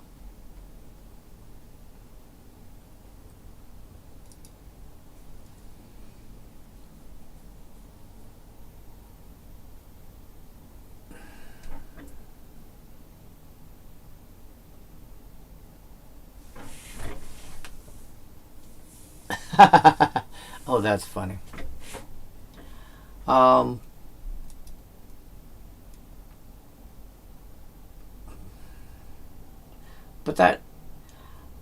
But it certainly sounds like it would be. I mean, it's definitely going to be interesting trying to figure out how to pull it off.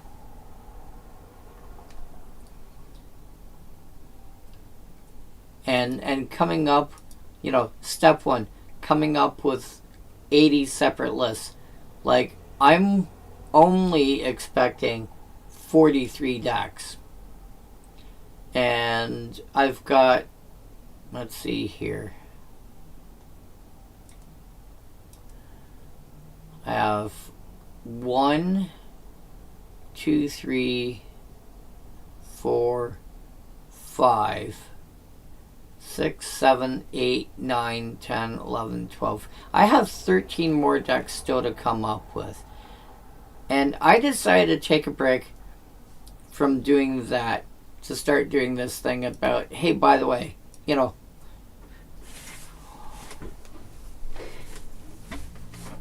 cards that are at the bottom of the EDH rec list from various ancient sets. I've got Alpha Beta Unlimited, Arabian Nights, Antiquities, Legends of the Dark, Fallen Empires,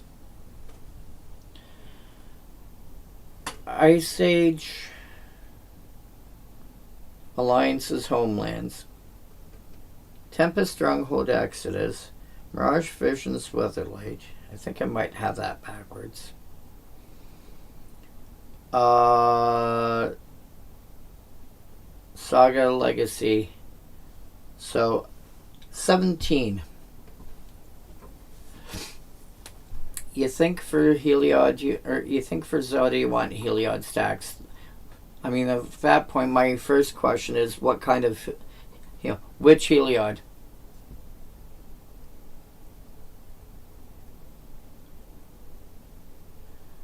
Okay.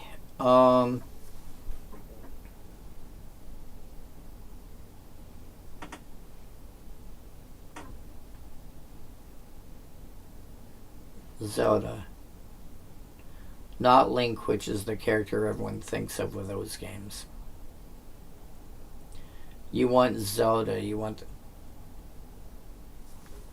Yeah. Or the flip one.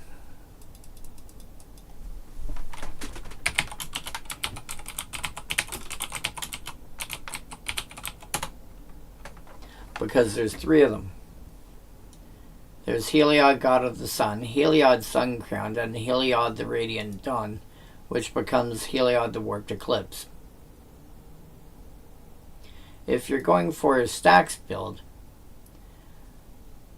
you may want Heliod the Radiant Dawn, because once you flip it over,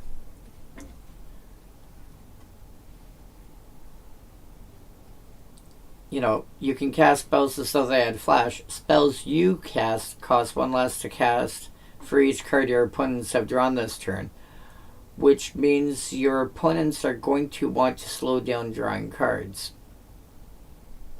So it's kind of taxing them. Not literally, but kind of. If you're not doing that, Heliod Suncrown is the common combo one.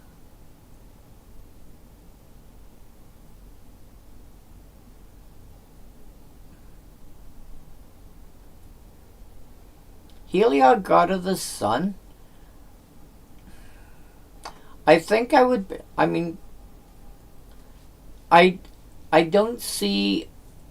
I don't see an immediate reason to play Heliod, God of the Sun, but that also means that it's going to be less... it's going to be less hated out. If you're looking for a combo win, it might be Suncrowned.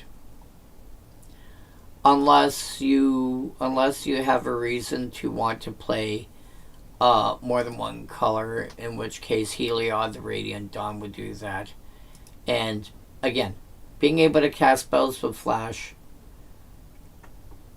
maybe put Grand Arbiter Augustine IV in your 99 somewhere.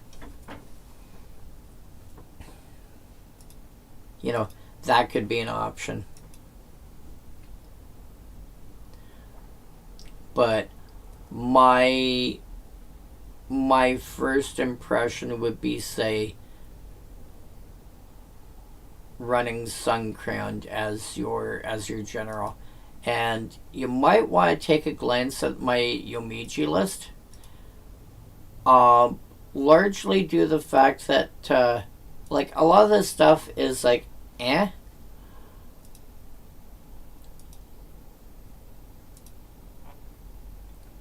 but I have Heliod Suncrowned in here. And I do have, like, you've got your Walking Ballista going on. But there's also a few other things, like Twilight Drover. You might see a way to make that work as well. If you're more set on doing the Walking Ballista thing, you could take a look at there's oh, actually, sorry, no, this is not the deck I want for that. I want the mono white burn deck, which is this one.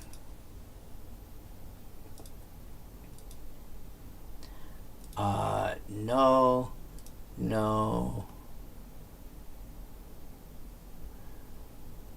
This is 4. Monoscallion, Triscallion, Walking Ballista, Triskelevis. All can combo with Heliod Suncrown to go ping, ping, ping, ping, ping. This bottom section is all down here for proliferate. Ication, Javelineers, same. What you want any of these guys for is to put an extra counter on Ication Javelineers.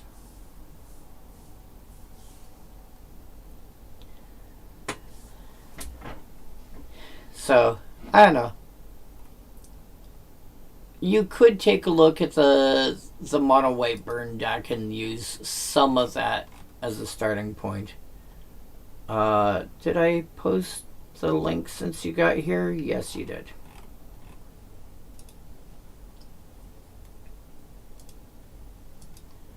But yeah, I mean, there's a dozen ways you could build any of these decks. Let's be honest. Turn this back on for a little bit. I want this.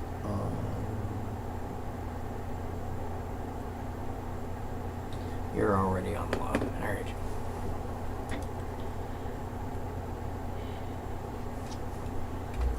Yeah, I said this before. I said this last week as well. I notice a lot of these cards that are at the bottom of the list for these sets, like for Urza's Saga and Urza's Legacy, their cards have got Echo, and I understand why. Ring of Gix, isn't it just like Icy Manipulator?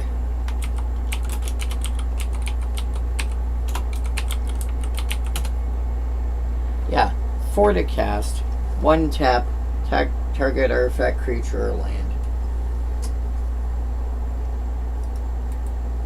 3 to cast, pay 1, tap target artifact, creature, or land. Yeah, it's the exact same thing. Spend the extra mana and play Icy Manipulator instead.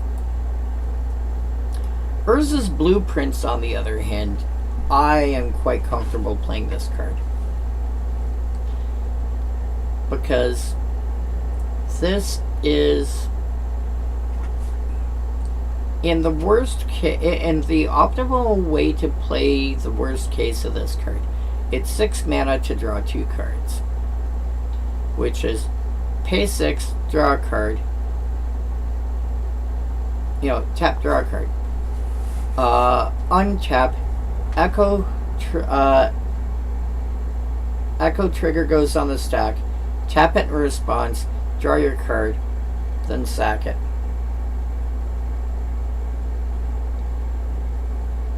Palutena, unfortunately, I didn't really grow up around a lot of these characters. Like, I've never been a console gamer, so a lot of these characters, I've heard of them, but I don't really know much about them.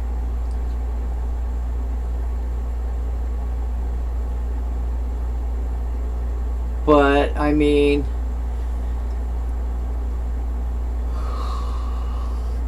which means that, stuff that's common knowledge for a lot of people. I just didn't grow up around them. I went to the video game arcade, the video game arcade, the arcade cabinet things.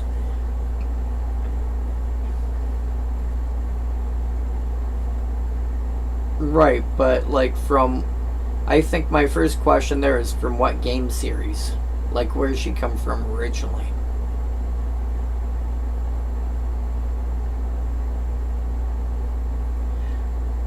Because I've heard the name enough to recognize the name.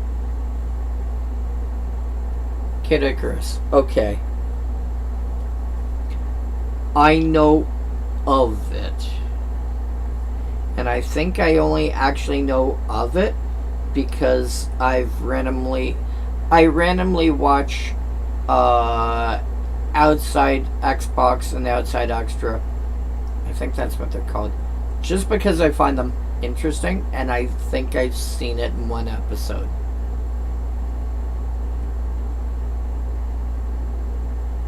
And I don't remember what it was about.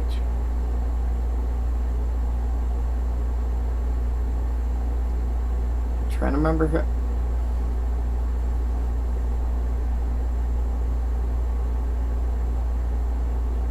I don't even remember anything.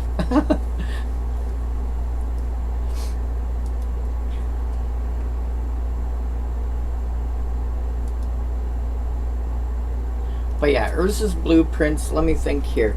If you do pay the echo cost,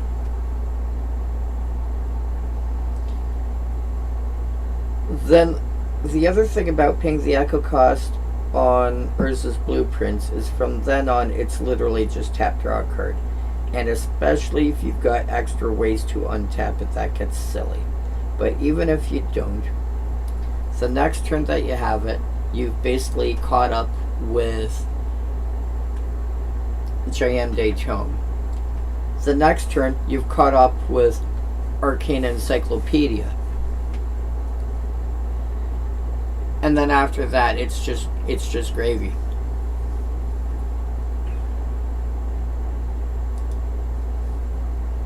So ideal is somebody blows this up, it's, I mean, paying 6 to draw a card is bad, but I mean, it wouldn't be the first time. I still think Urza's Blueprints, especially in a format like Commander, is fine. Damping Engine. If you're looking, Strawberry, if you're looking to do some kind of stacks card, some kind of stacks deck, take a look at Damping Engine here. A player who controls more permanents than each other player, so whoever has the most, can't play lands or cast artifact, creature, or enchantment spells. If they want to ignore that effect until end of turn, they have to sack a permanent.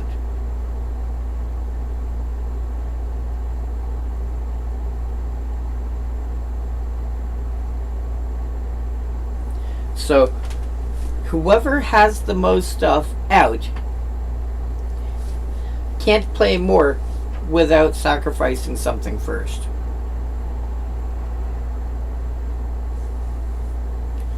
Which means if you've got somebody that's got 30 sapling tokens out, you're like, cool, you're not playing anything else until you start sacking some of your stuff. Wait, what? Yeah, you're not playing anything else till you can't start sacrificing some of your stuff. And then make it hard for them to sacrifice stuff, or, some other penalty for sacrificing stuff, or something like that. Like, whenever a creature they control dies, they take damage or something.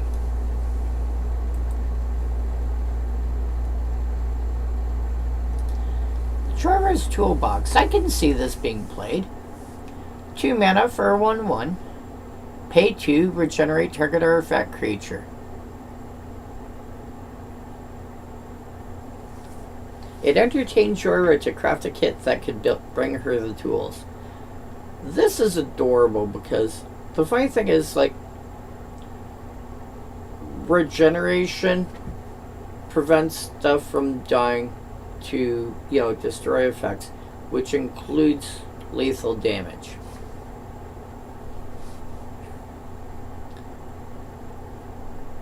So if somebody's to blow up, if somebody tries to, let's say, wasteland your Seat of the Synod,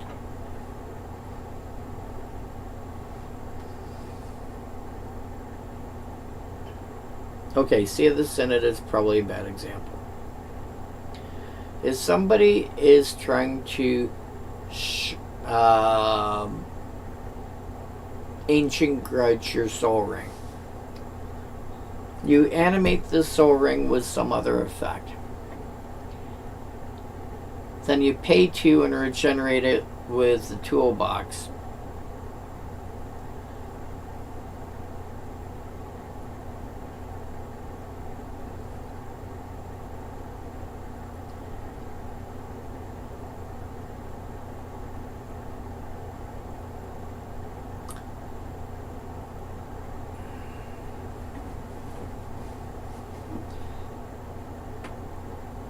The first thing I would say is don't worry about what other people say your decks must have.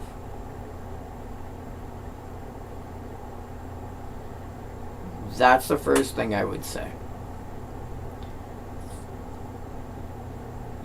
It sounds like you are trying to,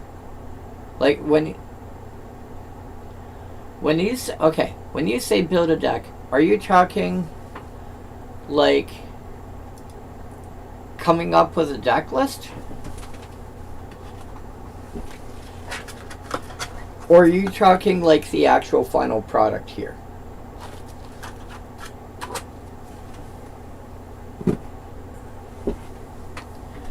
If you're just coming up with deck lists, I would personally do that myself. I know it's a lot of work. If you do, I don't know. Yeah. Okay. I would personally prefer that one person come up with all the lists, because it's more likely that they're going to be balanced against each other.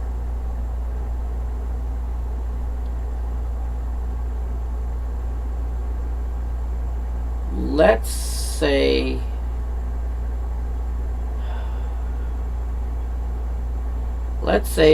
for the sake of it, well, I mean, you can use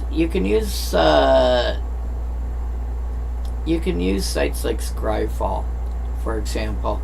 In fact, they've got a thing here on how to look up, like, if you need to look up a card, like, I'm looking for cards that do X.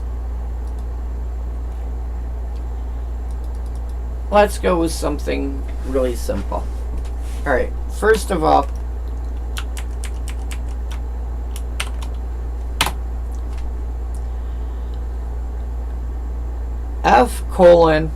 F is for format. Okay. I always put in format EDH and type 1 because I want the cards that are legal and like anything that is, most cards that are legal in type 1, yes, are also legal in Commander and vice versa. In fact, for the most part, the only cards that are not legal in Commander that are legal in Vintage are like the ultra high powered stuff, Black Lotus, the Mox, and Time Walk, Ancestral Recall, and a handful of other like really super high cards. After that, pretty much everything else is fair game. However, adding type 1 to this list, what that does is it takes out, because anything that's designed to be a competitive format takes out attractions and stickers and that sort of stuff. And that's not stuff I want to deal with. If you don't have a problem using stickers and attractions and whatnot, then just bring it down to format, F:EDH, and you'll be fine.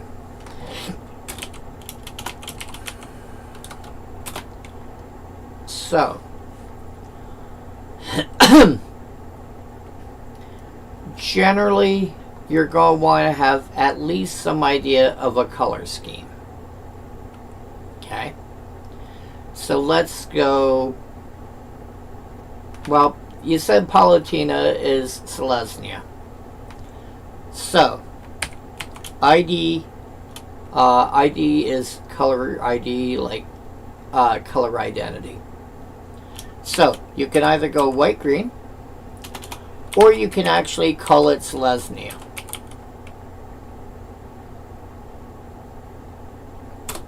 Okay.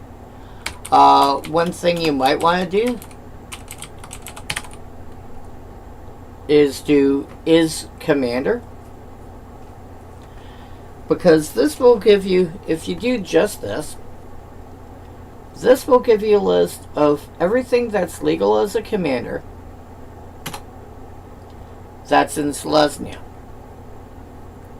Let's go sort by, I don't know, let's sort by, oh, sorry. If you want something that is going to be, so ID : Selesnya, it will fit in Selesnya. ID equals Selesnya? No, it has to be white-green. So ID : is, I'm playing Selesnya, giving me everything that I can put into a Selesnya deck. So mono white, mono green, colorless, or white green. ID equal, no, I want everything that is exactly white green. let's sort by color and see what happens. And so you'll have, for example, you've got 3 white cards that have got green in their text somewhere. You've got 3 green cards that also have white. And then everything else is going to be white-green. Oh, that's fine. You've got a couple that are hybrid.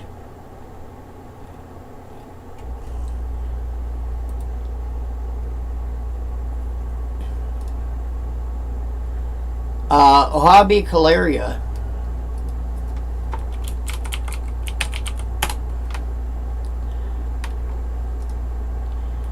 is basically this character originally from Legends. So if you want somebody that's going to be canon to Magic, a Hobby Calaria is an option.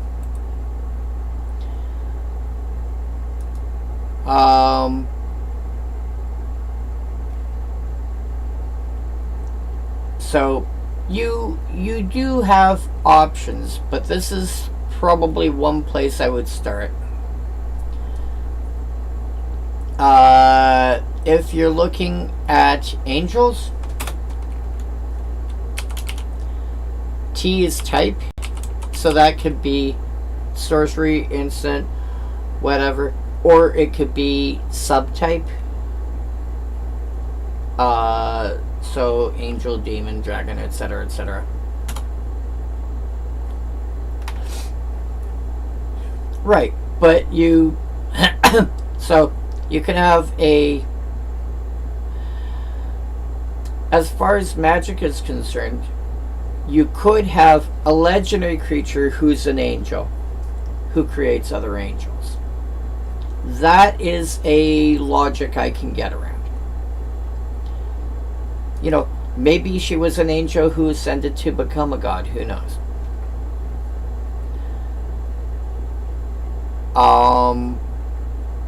But then you start seeing stuff like this.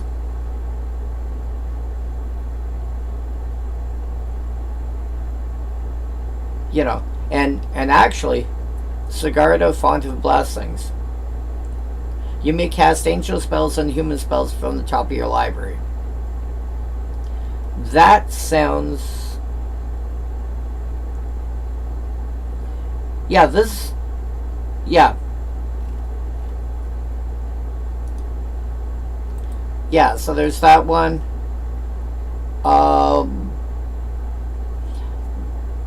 Not Champion of Light. Yeah, no, Font of Blessings. Font of Blessings feels like where you want to go for that. Shalai is very protective. Gabriel Angel Fire, more of a, I would say, a more aggressive stand on her. Her? Him? I'm not sure. No, Gabriel. That would be him. This feels more aggressive, which doesn't feel like what you're going for. I could see Shalai or Sigarda, Font of Blessings, if you're going for that style. Or you can also use O:,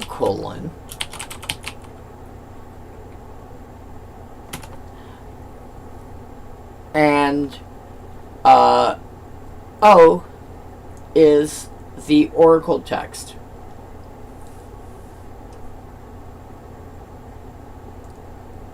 So that will also help you find. Let's see here. Let's go. No, Exile.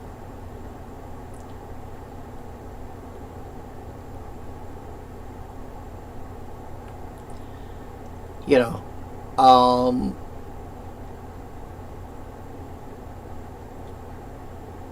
Emilio the Blessed does flicker stuff. Crunch the Dawnclad when it attacks, exile, if it's enchanted, exile target permanent.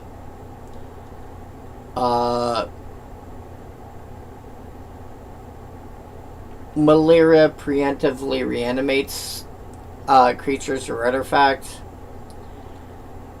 This gives your stuff hexproof, and this exiles something until Yannick leaves play.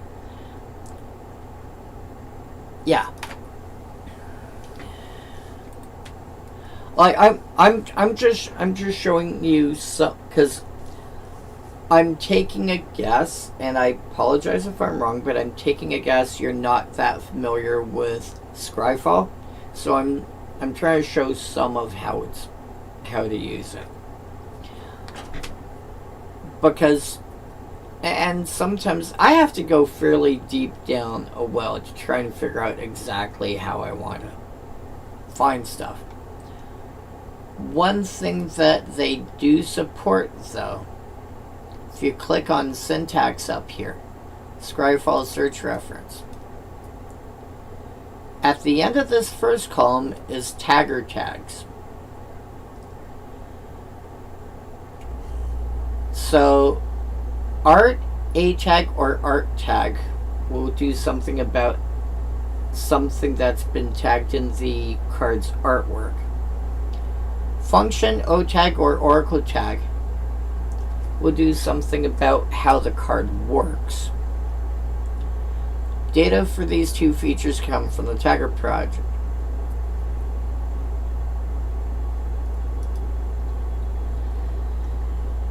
And just to give you an idea, this is the list of all the tags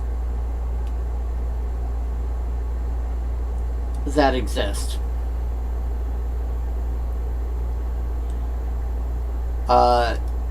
Zombie tribal. It cares about, something that cares about zombies. Zeph? What the heck is Zeph?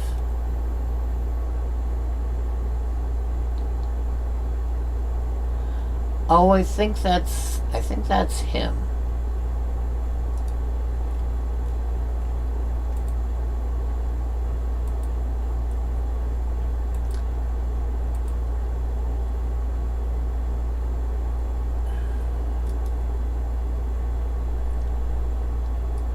Alright, so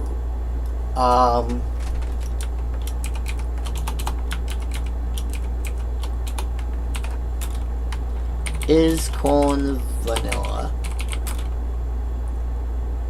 and set L, I think it was LAG. Yeah. So here's your original vanilla legends.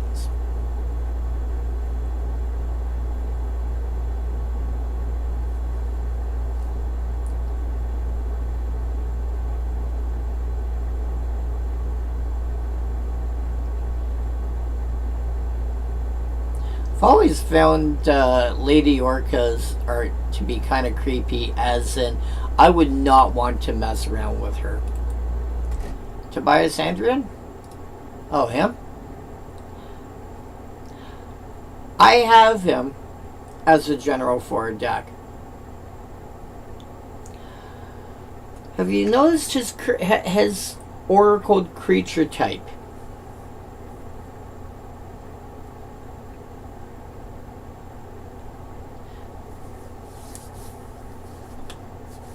Have you noticed what his oracle text says his creature type is? Yes. Guess what kind of deck I built with him.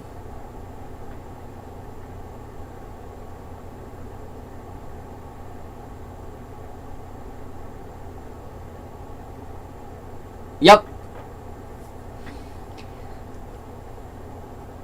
And in fact, if you go over here, you look under Azorius. Here's my Advisor's Mill deck. There's my general. 24 copies of Persistent Petitioners to start. 20 more advisors.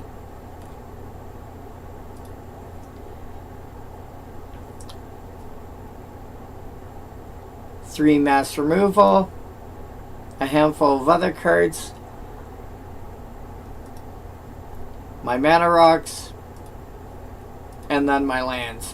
Whoops. Get back here. Boop, boop, boop.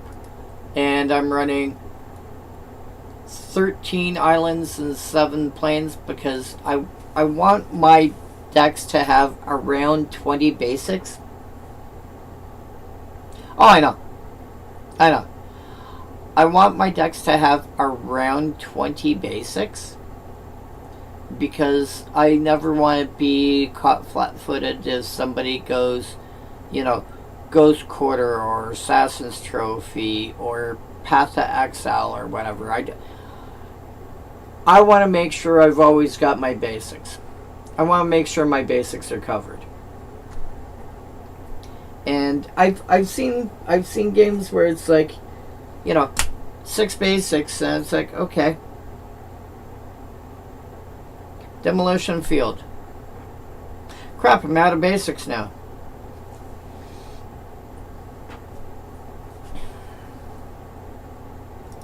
I have 2 cards left that I have to actually pin down for this deck. I have everything else. I need... Where are you? I need a low retainers.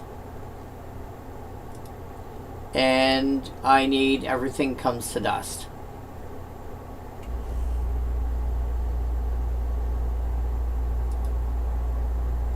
Yeah. I mean, there's a trillion ways you can build it. I mean, how many more cards have you done? Andy Russo's done 15 cards. Let's sort by color. 2 white, 4 red.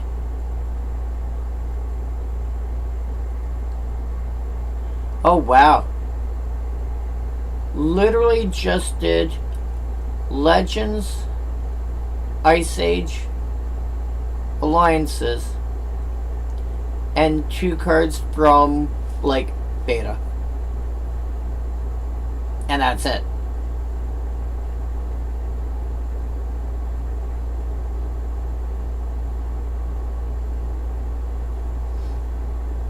Yeah. Beta. Well, Alpha is limited edition Alpha, Beta is limited edition Beta, also known, and which after that was Unlimited, which was considered 2nd edition. Then Revised. Both these cards made it to Revised, which was considered 3rd edition.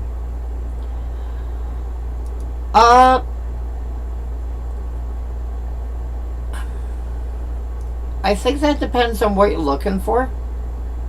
Like, the art for Vivictus's Mahdi was pretty cool. I think it just depends on what you're looking for.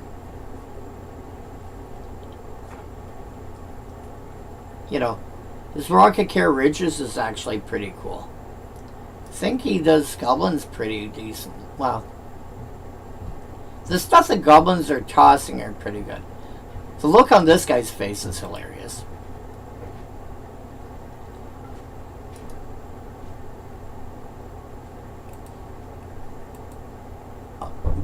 But, I mean, you also got to remember, these are cards from, what? Where's Alliances? The newest cards from, like, 1996.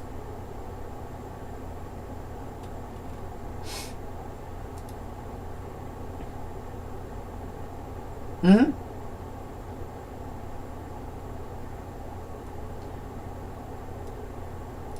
I don't even remember it's newer. Oh, yeah. They patch the holes, load their sharpest rocks, spank their children one last time, and lurched off on the sunset. Yeah, I mean, to be fair, that lasted... you used the same flavor text basically until they did, you know, 9th edition, at which point they also changed the art.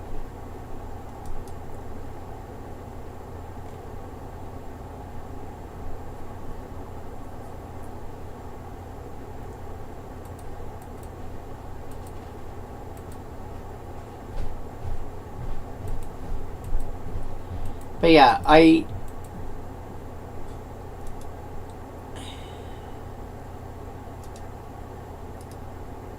would want one person doing all the deck lists. Oh, that's it for land? Oh well, yeah. If you're playing a deck that's playing any of these 5 colors, you should probably be at least considering throwing the relevant man land in your deck. Yes, they come into play tapped, but for having literally paying 2 mana for basically a 2 to 3 mana creature. Forbidding Watchtower is actually kind of hilarious. Oh my god, Forbidding Watchtower in a Toughness Matters deck is just funny.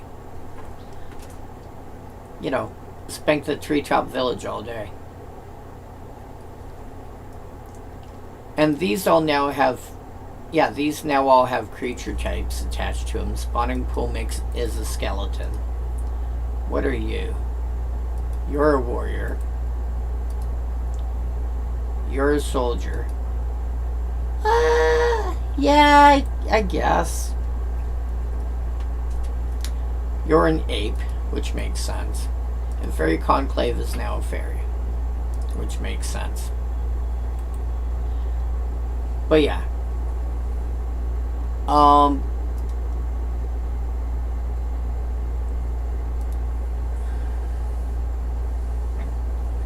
Yeah, I think I'm gonna call that there for tonight.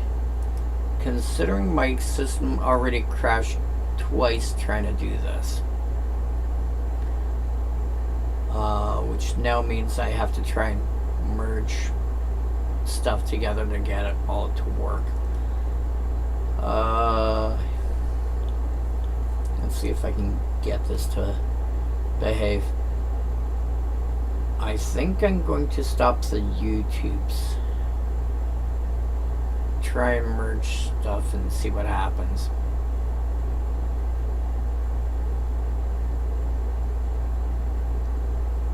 So if you're on YouTubes, we'll catch you in the comments.